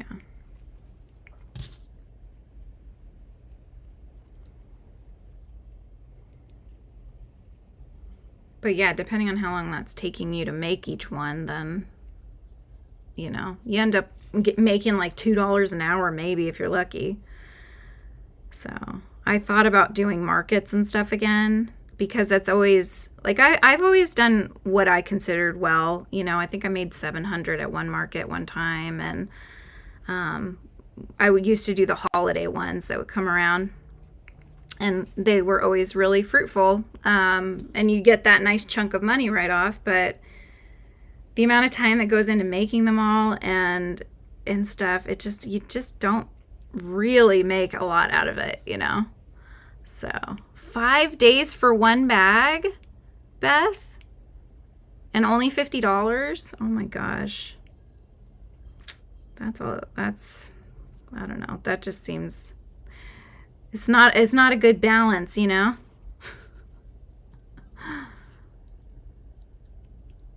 Oh, that's awesome. And Hobie's in Sweden, so right, that's nice that they give you free shipping regardless.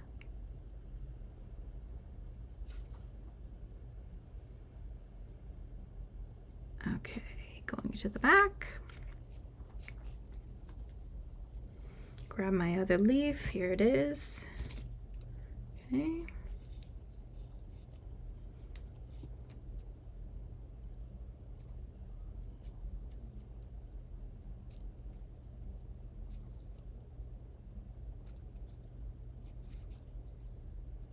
It's always hard to hold them without them trying to jump out of your hands. Here we go. Okay, got it. Can you just do like straight stitches, Beth, for the mushroom mushroom spots? Or like, I don't know, French knots or something? That just seems like, I mean, I don't know how big they are, so that might not work, but that just sounds hellish. Unless you really enjoy making all those little white circles.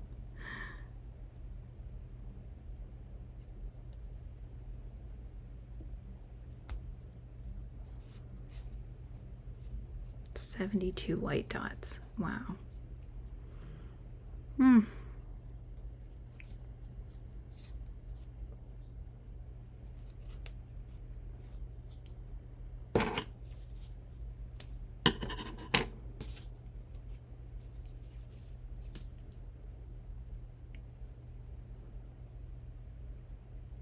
You tried felt, but they kind of look tacky. Yeah. I get that. I get that.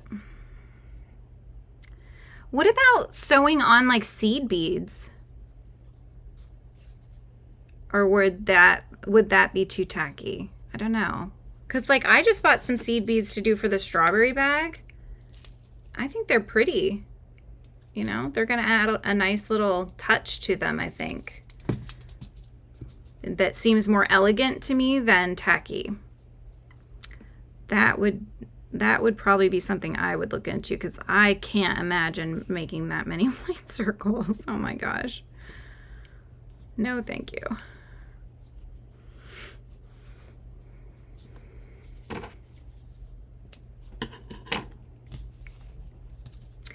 Yeah, just see what you can. There's got to be a better way, Beth. That just seems like too much, especially for the price that you're charging. You know, the headache alone. I mean, if you're just having to sew, and you're doing an inner lining anyway, so if you just sewed it before you did the inner lining, I think that would look very nice if you get some nice white seed beads.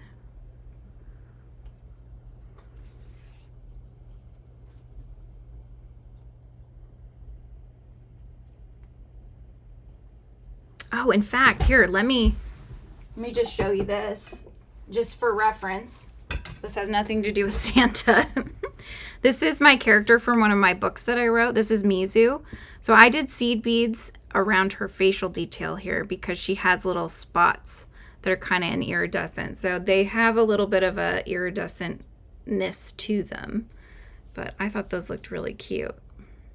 So just to give you a little bit of a, you know, and then I stitched the little gem on. So having those extra little touches, I think, is nice. And that could look very nice for your mushrooms.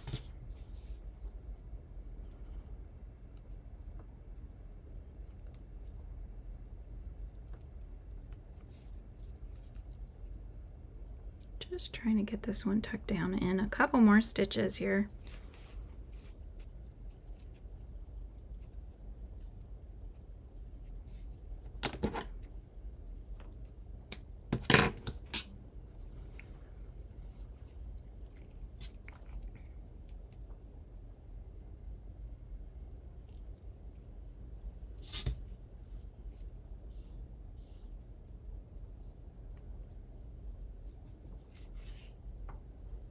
Yeah. Yeah, I know, right? That's kind of when I was doing those sunflowers and I had to do 13 petals.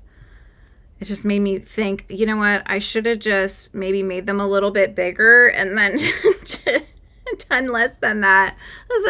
That's so annoying. It's just like it, you know, it's too monotonous. It kills the joy. Yeah, of course. Of course. It's got to be better. If you can find better ways to make things quicker and easier, that's what you should do.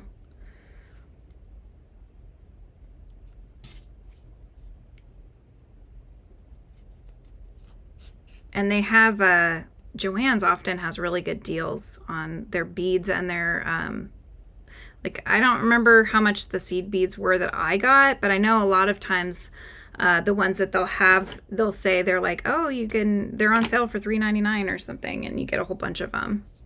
So, also sell mushroom house project bags that work up quickly, so those I don't mind. Awesome.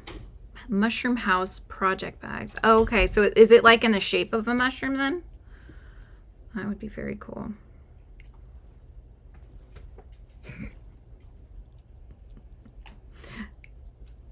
It's so funny. All right, so we're just gonna go down. Oops, since I cut away the other one, I'm just gonna bring this thread all the way down to the base, and we'll use this one as our tacking thread for when we're ready to tack it down to the wreath. Okay, here we go. I do, yes, Beth, I do. Here, I'll put it in the chat. I'll put my email. There we go. There's my email. Send away. I love chatting and getting to see what you guys are working on, so send it my way. Oh, that's so cool. They look like little fairy houses. False alarm, he just wanted to walk. I almost got that away, Lana. I need this one. Okay, so I think I need to make 2 more leaves, unless they fell. I swear, I thought that I counted right, you guys. But that wouldn't be the first time I miscounted. Like, did any of them end up in my bits here? I don't think so. All right, let's just hold these on. I just want to see, as I might not really need to make another cluster. I don't think that I will, actually, because these are gonna probably be enough. Let's take a look. Just kind of hold them on. I can just space them out a little bit. Yeah, I don't think I'm gonna need to make any more, you guys. I just don't want to. Don't make me do it. Okay. So now that we've done that,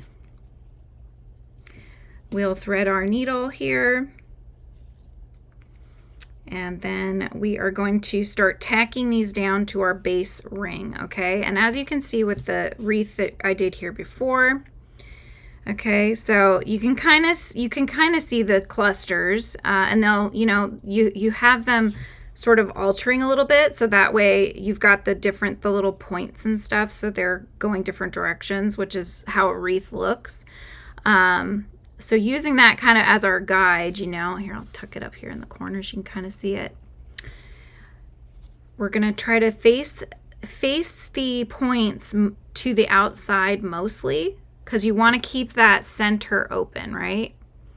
So you want to keep this kind of to the outside, and you're really just going to whip stitch it down to your ring here. That's what's going to hold it in place. So going around the leaves, I'm sorry about that, guys.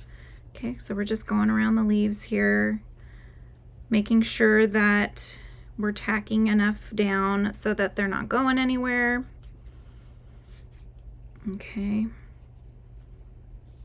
You can even tack some more down. So see how I'm going to come out over here, and I'm going to start tacking this one down a little bit, because you're going to overlay the next leaves. So you want to give yourself some space to do that, so you can kind of overlay them a little bit.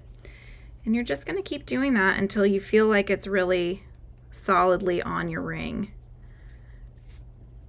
Okay. I'm going to give myself a little slack here. Slacky slack. And probably need maybe one more stitch. One or two. Okay.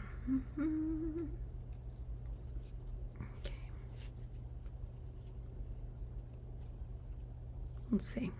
It's on there really well, I think. Okay, so I'm just gonna do one more here, coming back out somewhere where I can tie it off where that same color is. So for me, it's this forest green.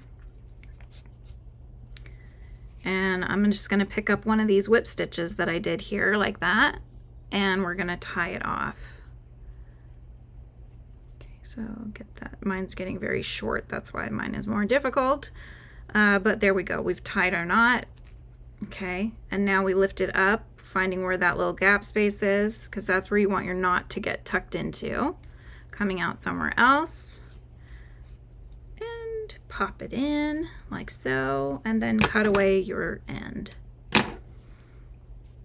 And tuck that little tail in there. Like that, okay? So there's one cluster, okay? Now grab your next cluster and thread your needle, and we're working on the next one. All right, so you'll see the leaves are going this direction, so we're gonna layer this one over and see how we got this one kind of wrapped down under, because now we're gonna put something over it, because we're overlapping them, right? So we're overlapping them. So I'm gonna bring that tip forward. I'm gonna nestle this down in, and then we'll start tacking it down. Let's see where my thing's coming out here. Okay.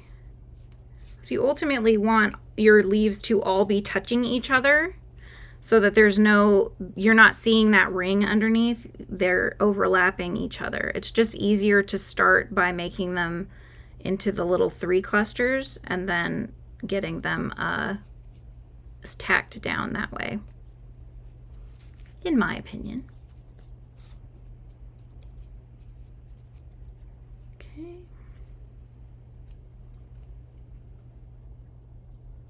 So when you get to the point where you are going to touch the other one, just make sure you're going into both clusters, okay? So that you are connecting them together.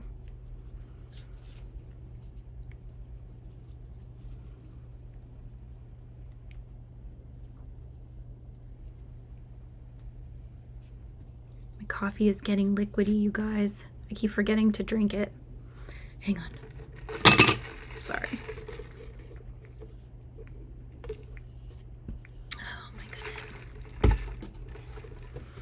Okay, back to our leaves here.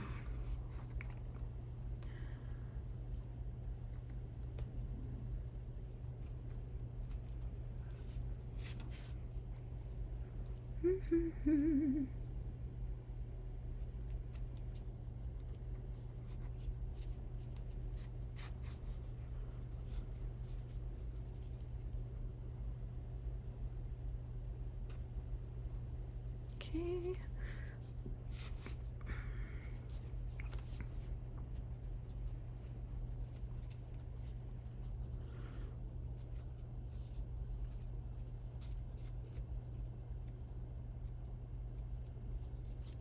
So again, you're trying to keep the leaves pointed kind of outward as you're fanning this around as much as possible.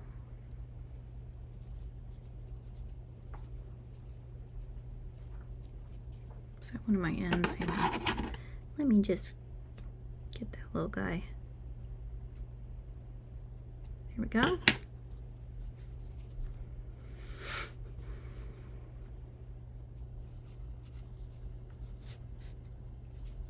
All right, now let's check and see. Yeah, that's on there nice and snug. So I'm going to tie this one off. I'm just finding a stitch nearby that I can do that to. There's one.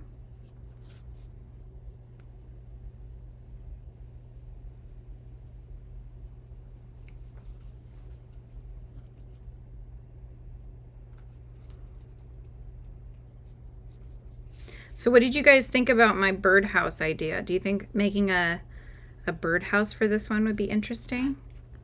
For the staff, having it at the top of the staff and then having the turtle doves like on the birdhouse? I was thinking that would be interesting. Let me know. Okay, so that's 2. Okay, so now we're gonna do this 3rd one here. So see how I've got kind of that ring part there showing? I'm going to layer a leaf over that. Right? Thank you, Beth. I think so too. Let's see how I want to do this. Let's see here. Is this the one I want to use? You know, grab your different clusters and give it a try and see what looks good. But I wanted to try to cover that because I didn't do a very good job. I could always take some tucking stitches with these ones too when I get the next set of leaves on, so maybe we'll hold off for that. Okay, so for this one, I have this little tip of a leaf coming up, so I'm going to tuck this underneath that so that that color can shine through, because I really like the look of having those 2 colors in there. I think that looks really cute, so we will work with that here. So let's just get this guy going. Thinking of making this Santa's mittens in this brown color too, just because it's so woodlandy looking. I like that. I think that'll look nice. Okay, Beth. No worries.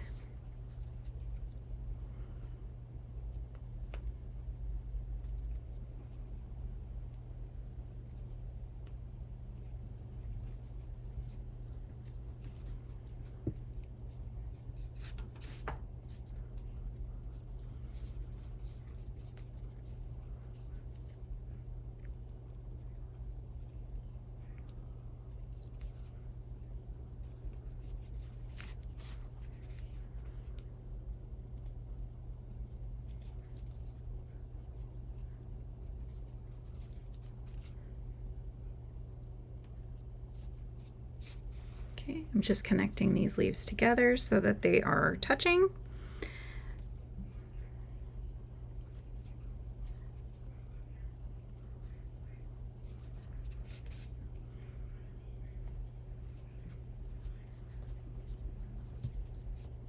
Oops.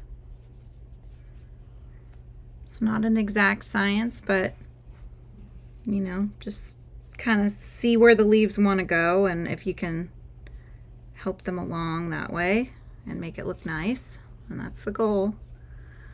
All right, so I'm going to tie this one off so it looks like it's nice and secured, and lift it up, find that little gap space underneath, come out somewhere else and tuck the knot in. Okay, just like so.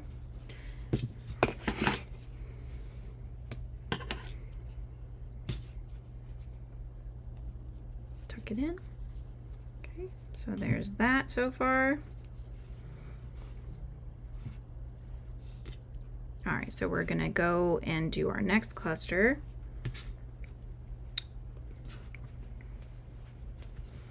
All right, so this one, I'm gonna kind of go on top of my other leaves because I do want to see more of that color in there, that really pretty olive green tone that I have. All right.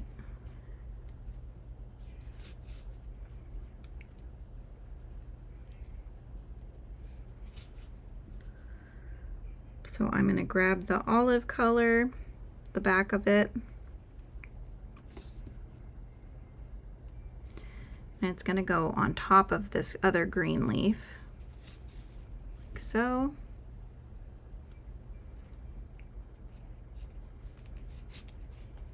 Okay. Running out of my thread here. Oh my goodness. All right, so let's bring this leaf down a bit, cover more of the brown that we've got going. Okay, we'll go right in the middle here so we can leave the tip hanging out. And then we're going to go to that third leaf in the front and just take a couple of stitches here to bring it down so it's not poking out so high.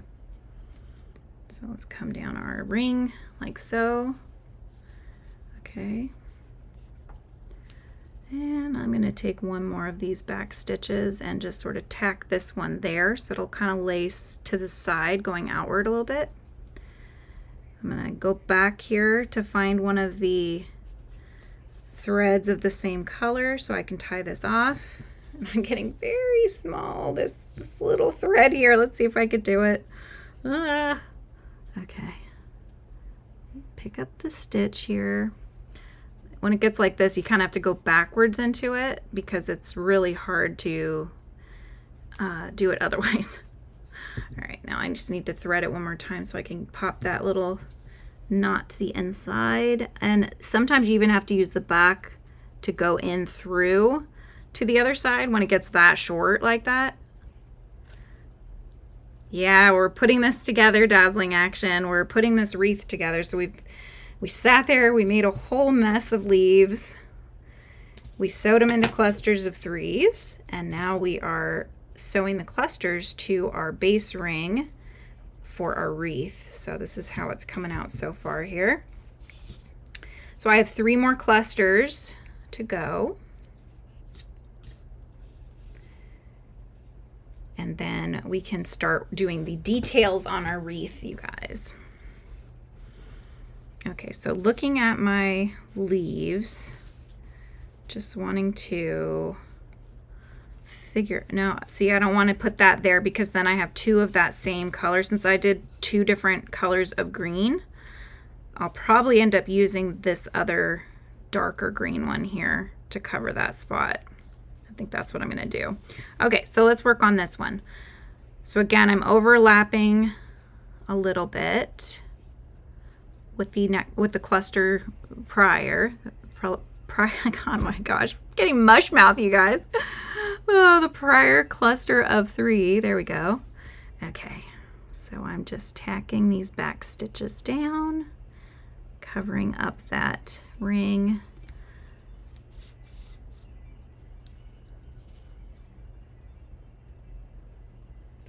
Like so.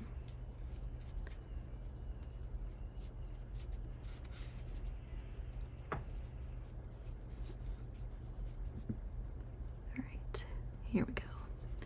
So this leaf will go kind of towards the inner ring, and it's just covering up that brown.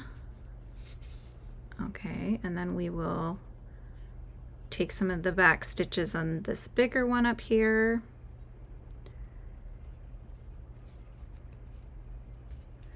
And I'm just going to come up a little bit because I want to tack this down just a wee bit on this side. So we're just telling the leaves where we want them to go. So now I'm coming back up the ring. Okay, so that just took that one out a little bit. And we're just going to tack this back side here a little to the side. Gives us space for the next cluster to sit. And now I need to go back in and find another stitch that I can use to tie off. So I'm going to use this one right here. And let's do this. Here we go. Okay, go back through to fasten off. Now lift up, see where your knot is above a gap, go into the gap, come out somewhere else, and tuck the knot in. And clip away your end like that. Tucking it in. Okay, we're getting there. We're almost done. We got a couple more clusters here. That's an end. Okay, that's an end. All right, here we go.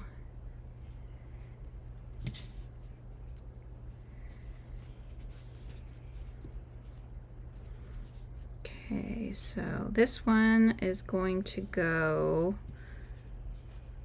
let's see, how do I want this? Oh, hi, Michael. How's it going? Oh, I'm sorry you're not feeling good. Oh, okay, I hope you feel better. No worries. We are just working on a wreath. Okay, so I'm gonna go into the one underneath so that we've connected our two clusters here of 3. Okay, now we'll start shaping the leaves how we want them around our wreath.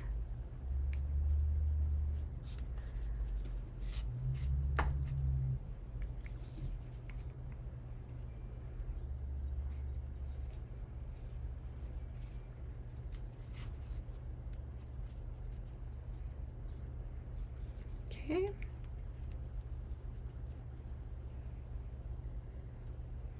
And come out somewhere else up here.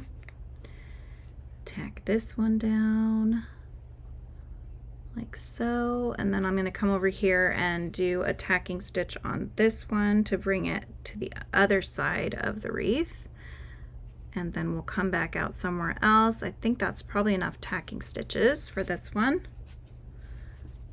Okay, yep, that looks good. Let me fasten this side off here.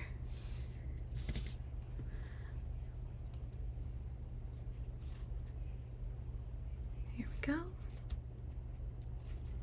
Lift it up, find that hole, come out somewhere else, and pull through, tucking the knot in. Okay, clip away. All right, here's the last cluster, you guys. For me anyway. I think I did end up making one cluster too few, but I didn't need that extra one because of how the clusters are sitting on the wreath. I think it's okay. And in fact, just looking at this, actually the bow is probably going to sit right there anyway. So, all right, so I'm going to have this cluster kind of going like that so it can cover that little bit of a brown spot right there that I missed. So let's go into the ring and start shaping this one where we want it. Okay, coming out to the next leaf here. And let's try to get it connected to the prior cluster. So I'm going to just have it going into that green right there before I go back down into the ring. And coming out on the other leaf here. Okay, so we're gonna bring this one is gonna go that direction. All right. So I'm just doing my little tacks here. Coming out the ring underneath. Okay, gonna tack that one, and then let me come back over to this one so I can have it cover most of that brown that I missed. All right, so yeah, no two wreaths will look exactly the same, you know, but it's nice because you can kind of guide them where you want them to be, and that just makes it easier to cover any of the gaps that you might have missed.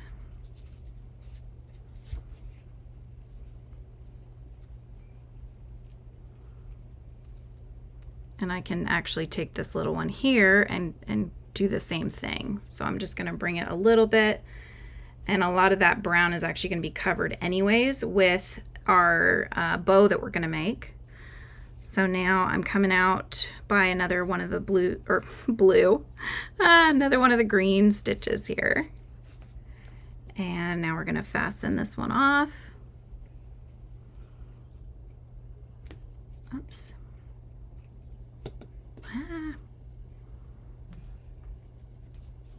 Okay. And tuck in that knot.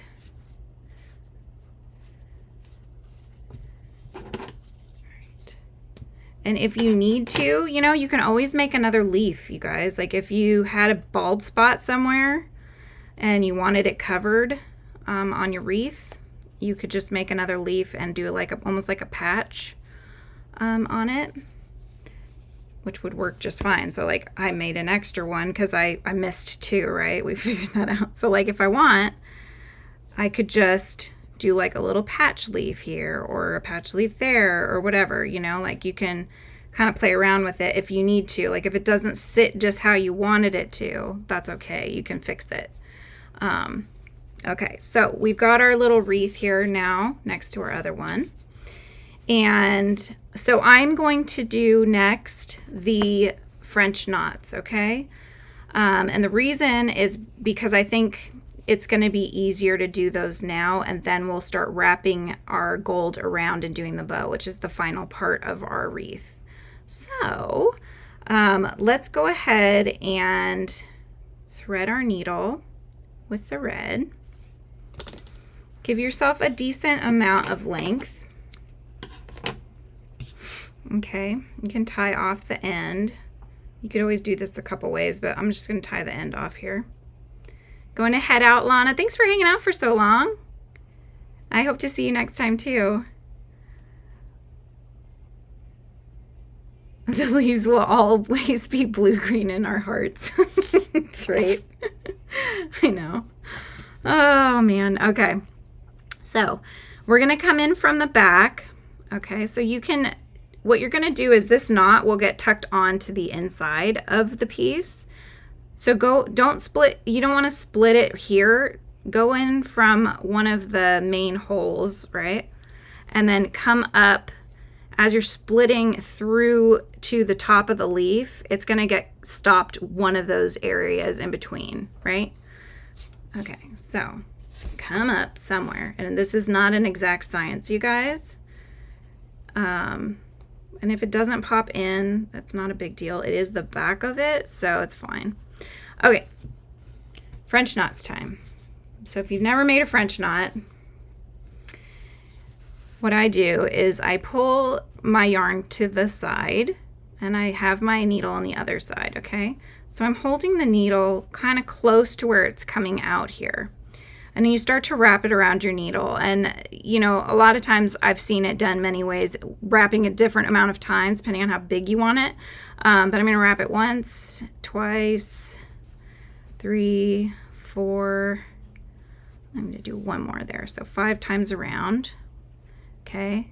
And you're going to go into a space. I don't know if it's, I know it's dark, you guys. I do apologize. You're going into the space next to it. You don't want to go in the same hole as where it's coming out of. Otherwise, it's not going to stay. It'll just pop right back in. So going in next door. Okay. And then we'll come out somewhere else that you want to make another berry. So I'm going to bring it out over here because that's where I'm going to make my next berry, okay? Now, before you put your needle through, hey Beth, bye Dazzling Action, or maybe you're saying bye to Lana. Okay, so before I pull the needle through here, I'm keeping the tension because if you don't and you let this get loose, your little berry is going to be kind of floating around in the air instead of being tacked securely down to your wreath. Okay, so let's see if I can get this guy to work. Oh, all right. It's nice when it actually works. So gently start pulling it. There we go. So there's your little French knot. Okay, so you don't want to have to, you don't need to pull too tight. You're just securing it down there. Okay, and we're just going to make these randomly, as many as you want, really. You could make two together. You could make them all by themselves and just sort of speckle them around. I did some together, some around on this one. And I just kind of filled it in where I felt like I wanted a berry. So again, I'm wrapping it once, twice, 3, 4, and 5. Okay. I have a hard time with French knots too, Dazzling Action. So if French knots are not your thing, you guys, you could do straight stitches, but do a whole bunch of small straight stitches and kind of go around in a circular fashion. I've done that before too, and you get a circular-ish thing. So that works too. You know, no need to do French knots if you hate them, because I get it. I have such a hard time with French knots. Sometimes they work out, sometimes they don't. So I get it. All right, so I'm coming out next door here, and I'm just gently making it so that I know it's down to the base. Sometimes I have a hard time pulling the needle through. This time is working for me. All right, let's hope for the best here. So we go gently, and there's our next French knot tucked in there, okay? So we're just doing this all the way around. 2, 3, 4, 5. Okay, gonna go down next door, coming out somewhere else, and kind of gently make sure that it's secured enough around that base so you're not gonna have a floating berry, and pull. See?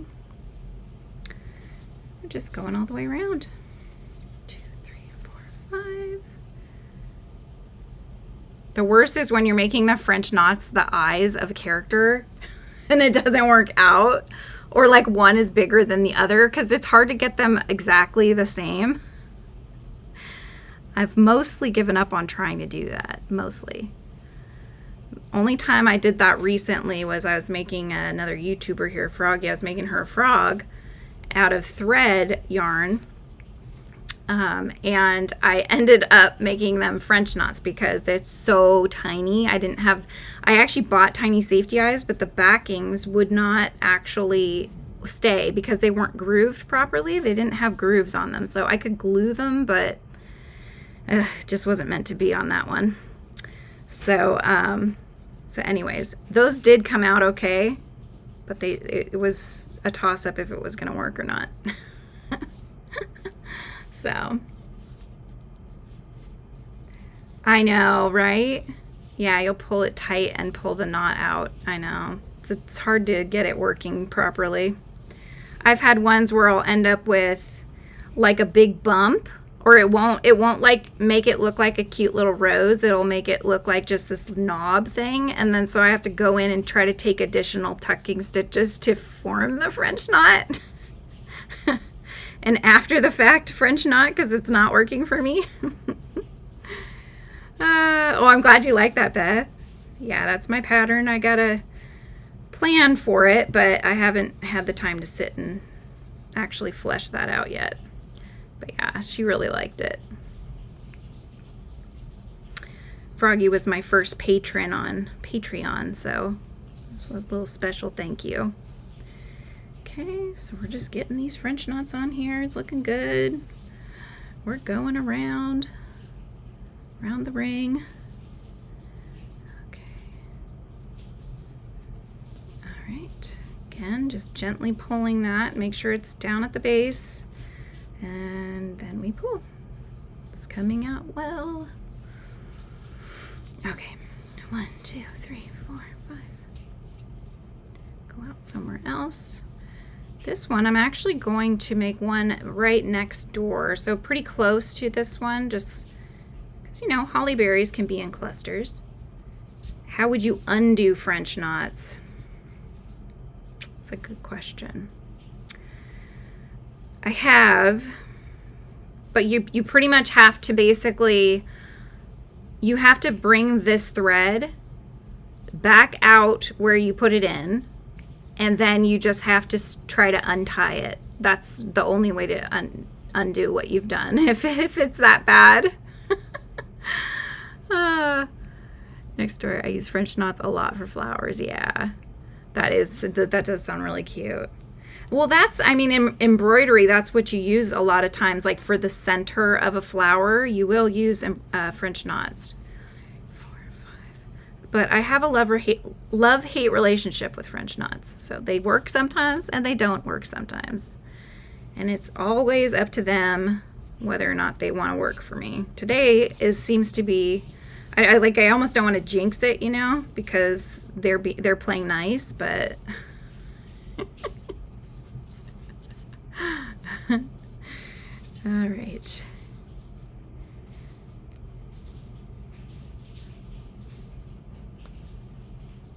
Okay, gently pulling it there. Yeah, it can pop the whole thing back through. It's so true. So you have to really make sure you're getting next to it. And even when you get next to it, sometimes it'll try to pull in, you know. So it's like I say, it's a love-hate relationship with French knots. They just don't want to work sometimes. They're very testy little things. Okay, so I'm going to pull it again. And we may have some that don't want to work. I mean, it happens. Like that one is not the best. So I'm kind of pulling it back out a little bit. So I kind of fanned the knot out a little bit, and it looks okay. That's where I'm going to put my bow anyway, so I'm not too concerned. Right, if something doesn't work, cover it up with something else. Oh, yes. Best of luck for everybody that's doing French knots. That's right. Oh, my goodness. All right. I need my little, they have these little rubber circles, and I don't have one near me, but it helps pull the needle through. There it goes. Okay, there we go. All right, French knot is on. I'm running out of thread here. I better hurry up. 1, 2, 3, 4, 5. I think I might need another thread if I'm not mistaken. Coming out over here. Gently pull first, then pull through, like so. It's very satisfying, I will say, though, when it works for you, you know? When it plays nice, it's very satisfying. When it doesn't play nice, you want to rip your hair out, but yeah. Like, it's not playing nice right now. Okay, I'm going next door, go back in. Okay, gently pull first, then pull through and tuck. Okay, that one worked out. But I am missing some berries and I ran out of thread. So let me just tie this one off and get a little bit more. And then we'll finish the berries up, and then we can do the bow and the wrap. The wrap is very easy. It's literally just wrapping the thread around and then fastening it. So that's nice and easy.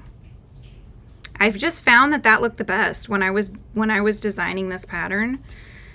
I tried doing a full chain around, and it felt like it was just too thick, and it took away a lot of the leaves, you know, and I wanted the leaves to shine through. So that's why I ended up just literally wrapping this around. This is a chain because it needed to be thicker. But yeah, the rest of it's just a little wraparound, which worked out well.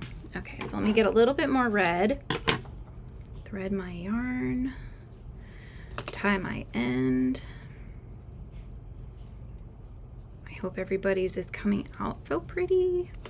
And let me know too, you guys, if you're gonna make this into an ornament or if you're gonna make Santa with me this week. So I'm gonna be going live probably about daily, just trying to get this little guy done, because I want you guys to have him ready to go when you want to put up your holiday decorations. So I'm gonna work hard for you guys so you can make your Santas. Get them done before we decorate. 1, 2, 3, 4, 5. Okay, going down next door, coming out somewhere else, pulling this to the base and pulling through. Maybe. Come on. Come on. There we go. Yes, thank you. Okay. 1, 2, 3, 4, 5. All right. Actually put a berry right here. All right, let me just, again, like I do, pull gently to get the knot area that you wrapped around to the base, then you pull it through. Otherwise you'll have lots of floating berries. We don't want that. 5, okay. And I'm gonna go in there. And let's see if that's gonna be enough berries. I think so. You know, maybe do another one. I don't know. I don't want to do like overkill on the berries, but just enough of the berries to look nice. Oh, you surface crochet a wreath on the door. Then I use French knots for the flowers on the wreath and straight stitch some tiny leaves. Very nice. So you're doing like, you're pretty much doing crochet embroidery mixed on those. Okay, there we go. I'm gonna do one more and then I think I'm calling it too. Not calling it like leaving you guys, but calling it in that we're gonna start on the bow. 3, 4, 5, okay. So I'm gonna go down next to it and take it to the back, pull to the base, now pull through. See? And we had all of our French knots work with us. Yay! Yay, yay, yay. Okay, I'm just tying this off in the back here. I'm trying to find a thread. Here we go. Okay, let's tie off our red. Lift it up, go in, come out somewhere else, and pop that through. Okay, clip away your red. Tuck in the end that you have. All right. Okay, here's that. Okay, so now we're gonna do our gold thread here. And so I've got my little, it's Lion brand, and they make the, what are they called? Are they called bobbins or something? Or I can't remember what they're called. They're in a bag with a bunch of different colors because they're actually a thread. Where is it? Where's my camera? Here it is. See, they're a thread that has like a gold intermixed in there. So French knots kind of stick out, so worries me that they will come loose, so I hot glue them on the underside of the flower. Oh, yeah. That helps, I'm sure. Okay.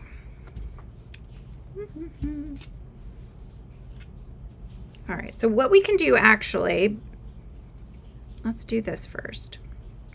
We're gonna start wrapping this, okay? So just keep the tail back here, okay?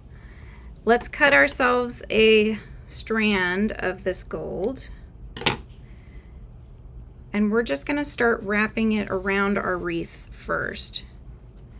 Making sure that tail stays there, okay? Because we're gonna tie the ends together. So let me just make sure I get my tail staying where it's supposed to right there. All right. And now I'm just gonna decide where I want the wrap to go. You can wrap it around as many times or as few times as you want, okay? But you're just gonna keep going through the center like that. Now decide, let's see, I want to go here. So I can drop the tail now that it's secured. Okay, let's go around here through the center like so. And you're just going through, wrapping this around. Okay, that one I want this actually to lay at an angle. So we're gonna do that. I'm gonna go up between these two and make it as an angle a little bit. There we go. So we're just wrapping. Yeah, I do too, Beth. I think it's really pretty. I like anything when you mix mediums like that. I just think it's like very visually interesting to me when you mix mediums like that, right? Whether that's to do embroidery and crochet or to do like when I add the moss and other things like that, you know, the lights, the moss, like I did with Boone. I just think it's really interesting.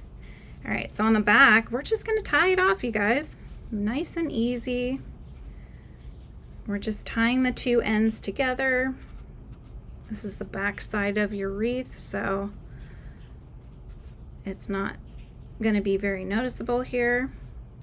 Wish I'd left myself a little bit longer of a tail, because as I get older, my fingers don't want to do these little tiny things so much anymore, but I think we're good. I'm gonna do a 3 knot. Here we go. Okay. Then what you can do I have a, it helps if you have a little hook, but it doesn't have to be. You can also just thread your needle and do this. So I'm just gonna go in here and come out where my knot is, and I'm just gonna hide it. So I'm just trying to pull it in like so with my hook. Did I get both ends? Nope, I didn't get one of the ends. Okay, so I'm gonna go in again, and I'm gonna grab that extra thread, and I'm just gonna bring it in. This one is being testy with me, so I'm just gonna thread my needle and do it. But yeah, you can hide it, so you don't even see the knot that you're tying together, right? There we go. See? You don't see the knot now. There we go. Okay. So now we've done the wraparound. Let me cut this off before I forget. The last part of our wreath, we're coming to the end, you guys. This is so exciting. I'm excited. Okay, so because I have a little bald spot right here, that's where I'm gonna put my bow, because I think that'll be a good spot for it. So let me grab my hook again. And all we're doing is a chain for this. So it's really easy. You're chaining 28. So you just start with your slip knot on your hook and chain 28. So 1, 2, 3, 4, 5, 6, 7, 8, 9, 10, 11, 12, 13, 14, 15, 16, 17, 18, 19, 20, 21, 22, 23, 24, 25, 26, 27, and 28. Okay, so now that we've done that, cut a tail, tie it off. All right, so there's your chain, and that's what we're going to make our bow out of here. And then we'll need to actually stitch it down. That's it. Okay, so I think when I was doing this before, I kind of did however you tie your bows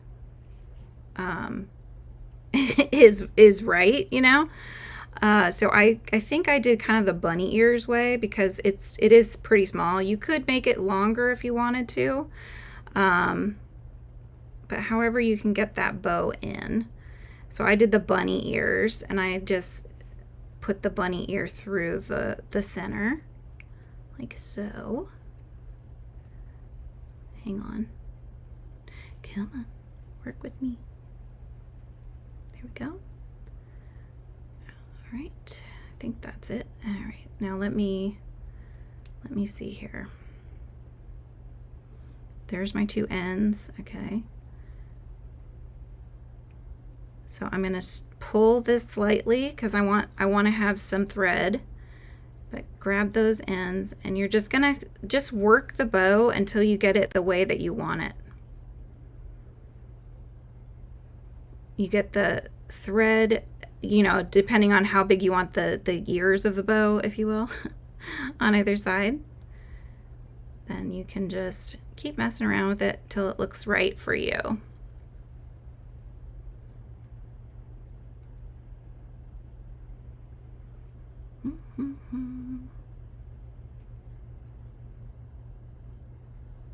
I did not tie the sides very evenly though. I could have done better. See how I have one side is longer than the other. Well, I don't know, you guys. I know I said chain 28, but I feel like my other bow was bigger. Like, look at that. I think it's bigger. That, or I used a different yarn. I'm trying to figure out what I did. I think I might have done more of a chain, you guys. Oh my goodness. Well, my pattern says 28. I might have to adjust that, you guys, because I don't want it to be that small. So I'm going to make a bigger chain. So bear with while I do that. But if yours, especially like if you're using a regular yarn, I wonder if I use 2 strands of it because it's thick, because it's such a thin yarn. Might have done that. Oh, this is what happens sometimes, you know. This is live, you guys. So let me just chain. Just make a chain as long as you need to get the bow the size you want. You don't have to count if you don't want to. But I want a little bit more substantial of a bow than that little thing. So I'm going to just chain for a bit here. Does anybody have any plans after this? You guys doing anything tonight? Expecting my son to come home here in about an hour or so. He always likes it when I'm live when he gets home, so that way he can try to come in and say hi to everybody, which is always cute.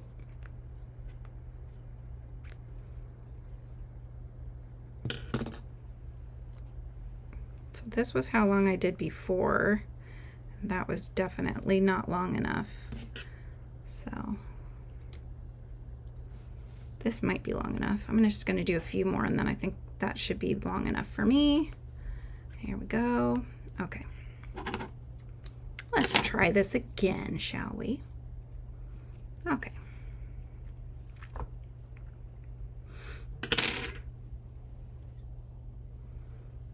So I'm going to do again the bunny ears technique. But if you're going to do that, make sure that you have the ends the same on both sides. Like I didn't do last time, and that's why one side was way longer. Okay, now it should work. There we go. Yeah, that makes it so much easier. Oh my goodness.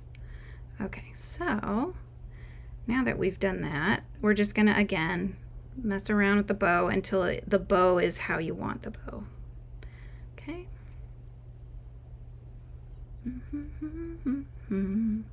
This is what I do whenever I actually wrap like a Yummy Cats order or whatever, and I make the bow on top. I sit there messing around with the bow forever because I want it perfect, and I have such a hard time when it's not perfect. Oh, thank you. Thank you, Viney Maple. All right. I know. I wish I wasn't a perfectionist. I really do. I don't like that because things don't have to be perfect, but I always like, I don't know. It just bugs me when they're not, you know? Okay, so now that we have our bow, just see how that looks. That's gonna be really cute. I like that. Okay. So that's how it's gonna end up looking. So now we're gonna take these and thread your needle. Okay. So you can do this a couple different ways. Okay, so what I did on the other one actually was I cut the little ends here. I cut the little ends and then I used another thread to tack down the bow. And that's probably the best way to do it. I would recommend doing that. The other way is you can actually, depending on how you want your bows to look, you know, if you actually want to tack the full length of this down, and stitch it down, which you could do. Like if you wanted to get a little curly bit like that, you could take a tack stitch here, tack stitch there, and then go like that, right? So if you wanted it to have like kind of a wavy look to it. But I think I'm gonna do what I did last time. So I'm tying that knot nice and tight,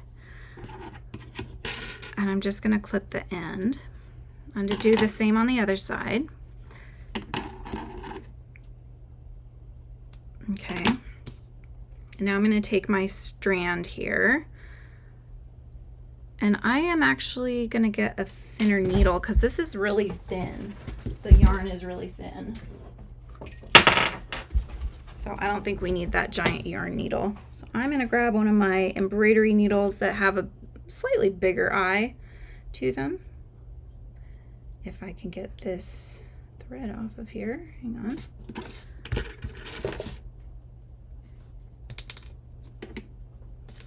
It's like really on there, you guys. There we go. Come on. There we go. Okay. Where were we? All right, so I'm just going to thread this through like that. Okay. And decide where you want the center of your bow. You're going to come up through the back just like we did before. But what I'm going to recommend doing is leave the tail sticking out. So you could do one of two things. You can either tie it off and kind of do what we did before when we were doing the berries, or you can leave the end and we will tie that at the end and then tuck that in. Okay, that's what I'm going to do. So I'm coming up through the leaves and up through the bow. Okay, where that center is. Do you see where I am? I don't know. Can you see the needle coming out? All right, so I'm gonna just pull this, but see the tail. I'm gonna leave a tail for myself. Now I'm going around the middle of the bow and I'm tacking that down. And I'm gonna tack it down a few times around to the leaf that's right there, okay? If it wants to work with me, come on. Oh my goodness. It doesn't want to work with me today, you guys. I need one of those little rubber things that I have. This needle, I tell you. Okay, hang on. Hang on. Let's try it again. Sometimes it just decides it's done. But we're going to go back in so you can kind of see. Let me just try to make it so you guys can see what I'm doing. I'm going to go back into that same. So we're kind of just like doing this little sort of whip stitch thing down. And this is to fasten the center of your bow to the wreath where you want it. There we go. Sheesh. Now you're working with me. Good. All right. I'll make sure we can pull that down. Okay. I'm going to come back up through the other side of my bow, through the other side of the center of my bow, like that. And I'm just taking a few tacking stitches. Like I just want to make sure that that center is where I want it. Then what you can do is you can take some stitches to sort of shape your bow. Viney. Watching while eating pretzels and not crocheting at all. Ah, yes, very nice. Good job, Frizzy. That's right. Oh my goodness. Okay, so I'm going to come out somewhere else, like over here, like that. Okay. And I'm going to shape the bow how I want it to look. And I'm going to just take some tacking stitches. So on the back side of your chain is a bump. So the back bump of a chain is what you can use. So like this right here is a back bump, right? So that's what I'm going to take to tuck down where I want my bow to stay. So I'm grabbing that back bump of the chain and going back into the leaf, coming out somewhere else. And that's all I'm going to do is I'm just going to take a few stitches so the bow stays where I want it to on my wreath. You know, and that way if you want like the big sort of rounded looking bow, then you can get that because you can tell the bow where you want it to go. So you're just grabbing those back bumps. So let me find that. It's on the back side of your chain. I'm grabbing that and then I'm going to tack it down.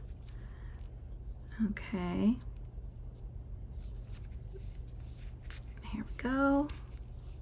Gently. So if that's where you want it, then that can be done. If you want to take another one, you can take another one. Here we go. Sorry about that. I'm going to do one more and then I'm going to go to the other side of the bow so I can make the two sides match. All right. So I'm going to go all the way to the other side here. And the other reason for me anyway, why I'm tacking this down is because I have a couple bald spots on mine that I'm covering. Okay. All right, so there we go. We've tacked that side down. And now we are, I had to thread it again. It pulled out. So hang on a sec. And of course with this yarn is basically, it's a yarn and then it's also a little piece of like tinsel or whatever. So you have to catch both of them. So there we go. Okay. So now I'm going to grab the other side of the bow and lay it out where I want it to match. So they both match. And we're just going to go into the back bumps again. All right, so let's find our back bumps. Here it is. And we're going to come out at the top here, take another one. So I'm just basically making the bow stretch out so it doesn't just look like crumpled, you know? Yes, totally true, Viney. Oh my gosh. I was kind of talking about that the other day in one of the lives that I was doing. I was talking about how when you're doing lives, especially like live tutorials, things don't work out the way that you want them to. And then you're like, you know, normally when you're not live, you can just go back and fix it and nobody has to know. Nobody's none the wiser, right? But when you're live, it's really hard to do that. So sometimes you're trying to kind of cover it up at the same time. Like, for example, I mean, I couldn't hide the fact that I didn't make all of the leaves that I needed to make. I miscounted. But we decided that that was okay because I think that there's enough going on in here that we didn't really need any more leaves. Okay. So that is enough. Now I'm going to come back out. Right here. I'm going to come back out where our original little tail was. Like that. Okay. So I'm just pulling this kind of the way I want it. And then we're going to tie this off. Again, I'll do my little triple knot. And then you just tuck it in like you did the other one. Okay. So for that, I'm going to grab I'm just going to thread them both together onto my yarn needle. Maybe. Oh my gosh. Sometimes when I am finishing assembling pieces, I'm like, so glad no one can see my finagling right now. So relatable, yes. I know. You just have to laugh, you know, have a little, just, you know, people just have to be understanding that you're trying to, you know, help them make some things with the tutorial, and it may not go always the way you want it to, but most of the time it goes pretty well. But yeah, like even doing all of those leaves, I knew it was going to be torturous, but I didn't realize it's just like 24 leaves. Oh my gosh. And you have to just keep going around and around and around making them. Oh, it's a lot, right? Okay. So there's my little bow. There's my little wreath, you guys. And I made kind of long. Those are like pretty long compared to my other wreath, right? It's a little wonky donkey, but it's okay. I think it's pretty. And then, so when we do make Santa, this will fit around Santa's arm like so. So he'll be holding on to that wreath. And I think it's going to look really nice. So I'm just going to go from my other view here so you guys can see me full screen. And just to show you. So we've got our little wreath all finished. There it is. What do you think? What do you guys think? I think we did pretty good. I mean, it only took, what? Almost 3 hours. But he has a wreath. And like I said, if you want to make it into a brooch, you could do that. If you wanted to make it into an ornament, you could do that. Or you can continue on with me. I'm going to, after this, I will probably start scheduling out the rest of the lives for making Santa. And I'll just kind of guess, you know, we'll see where we go with it. I don't know exactly how long each time's going to take, but we'll just try to, you know, we'll make our way through it this week and maybe into next week. So that way we finish it before we start December. That's my goal. if we can do that. I think that would be great. I want you guys to have Santa to decorate with. So, yeah.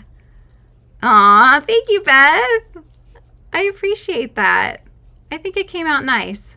I'm happy with it. So I'm going to end this live. And like I said, I'm going to be starting to pop up live, you guys, and just be hanging out. So it's not going to be a tutorial per se. I might be working on the snails.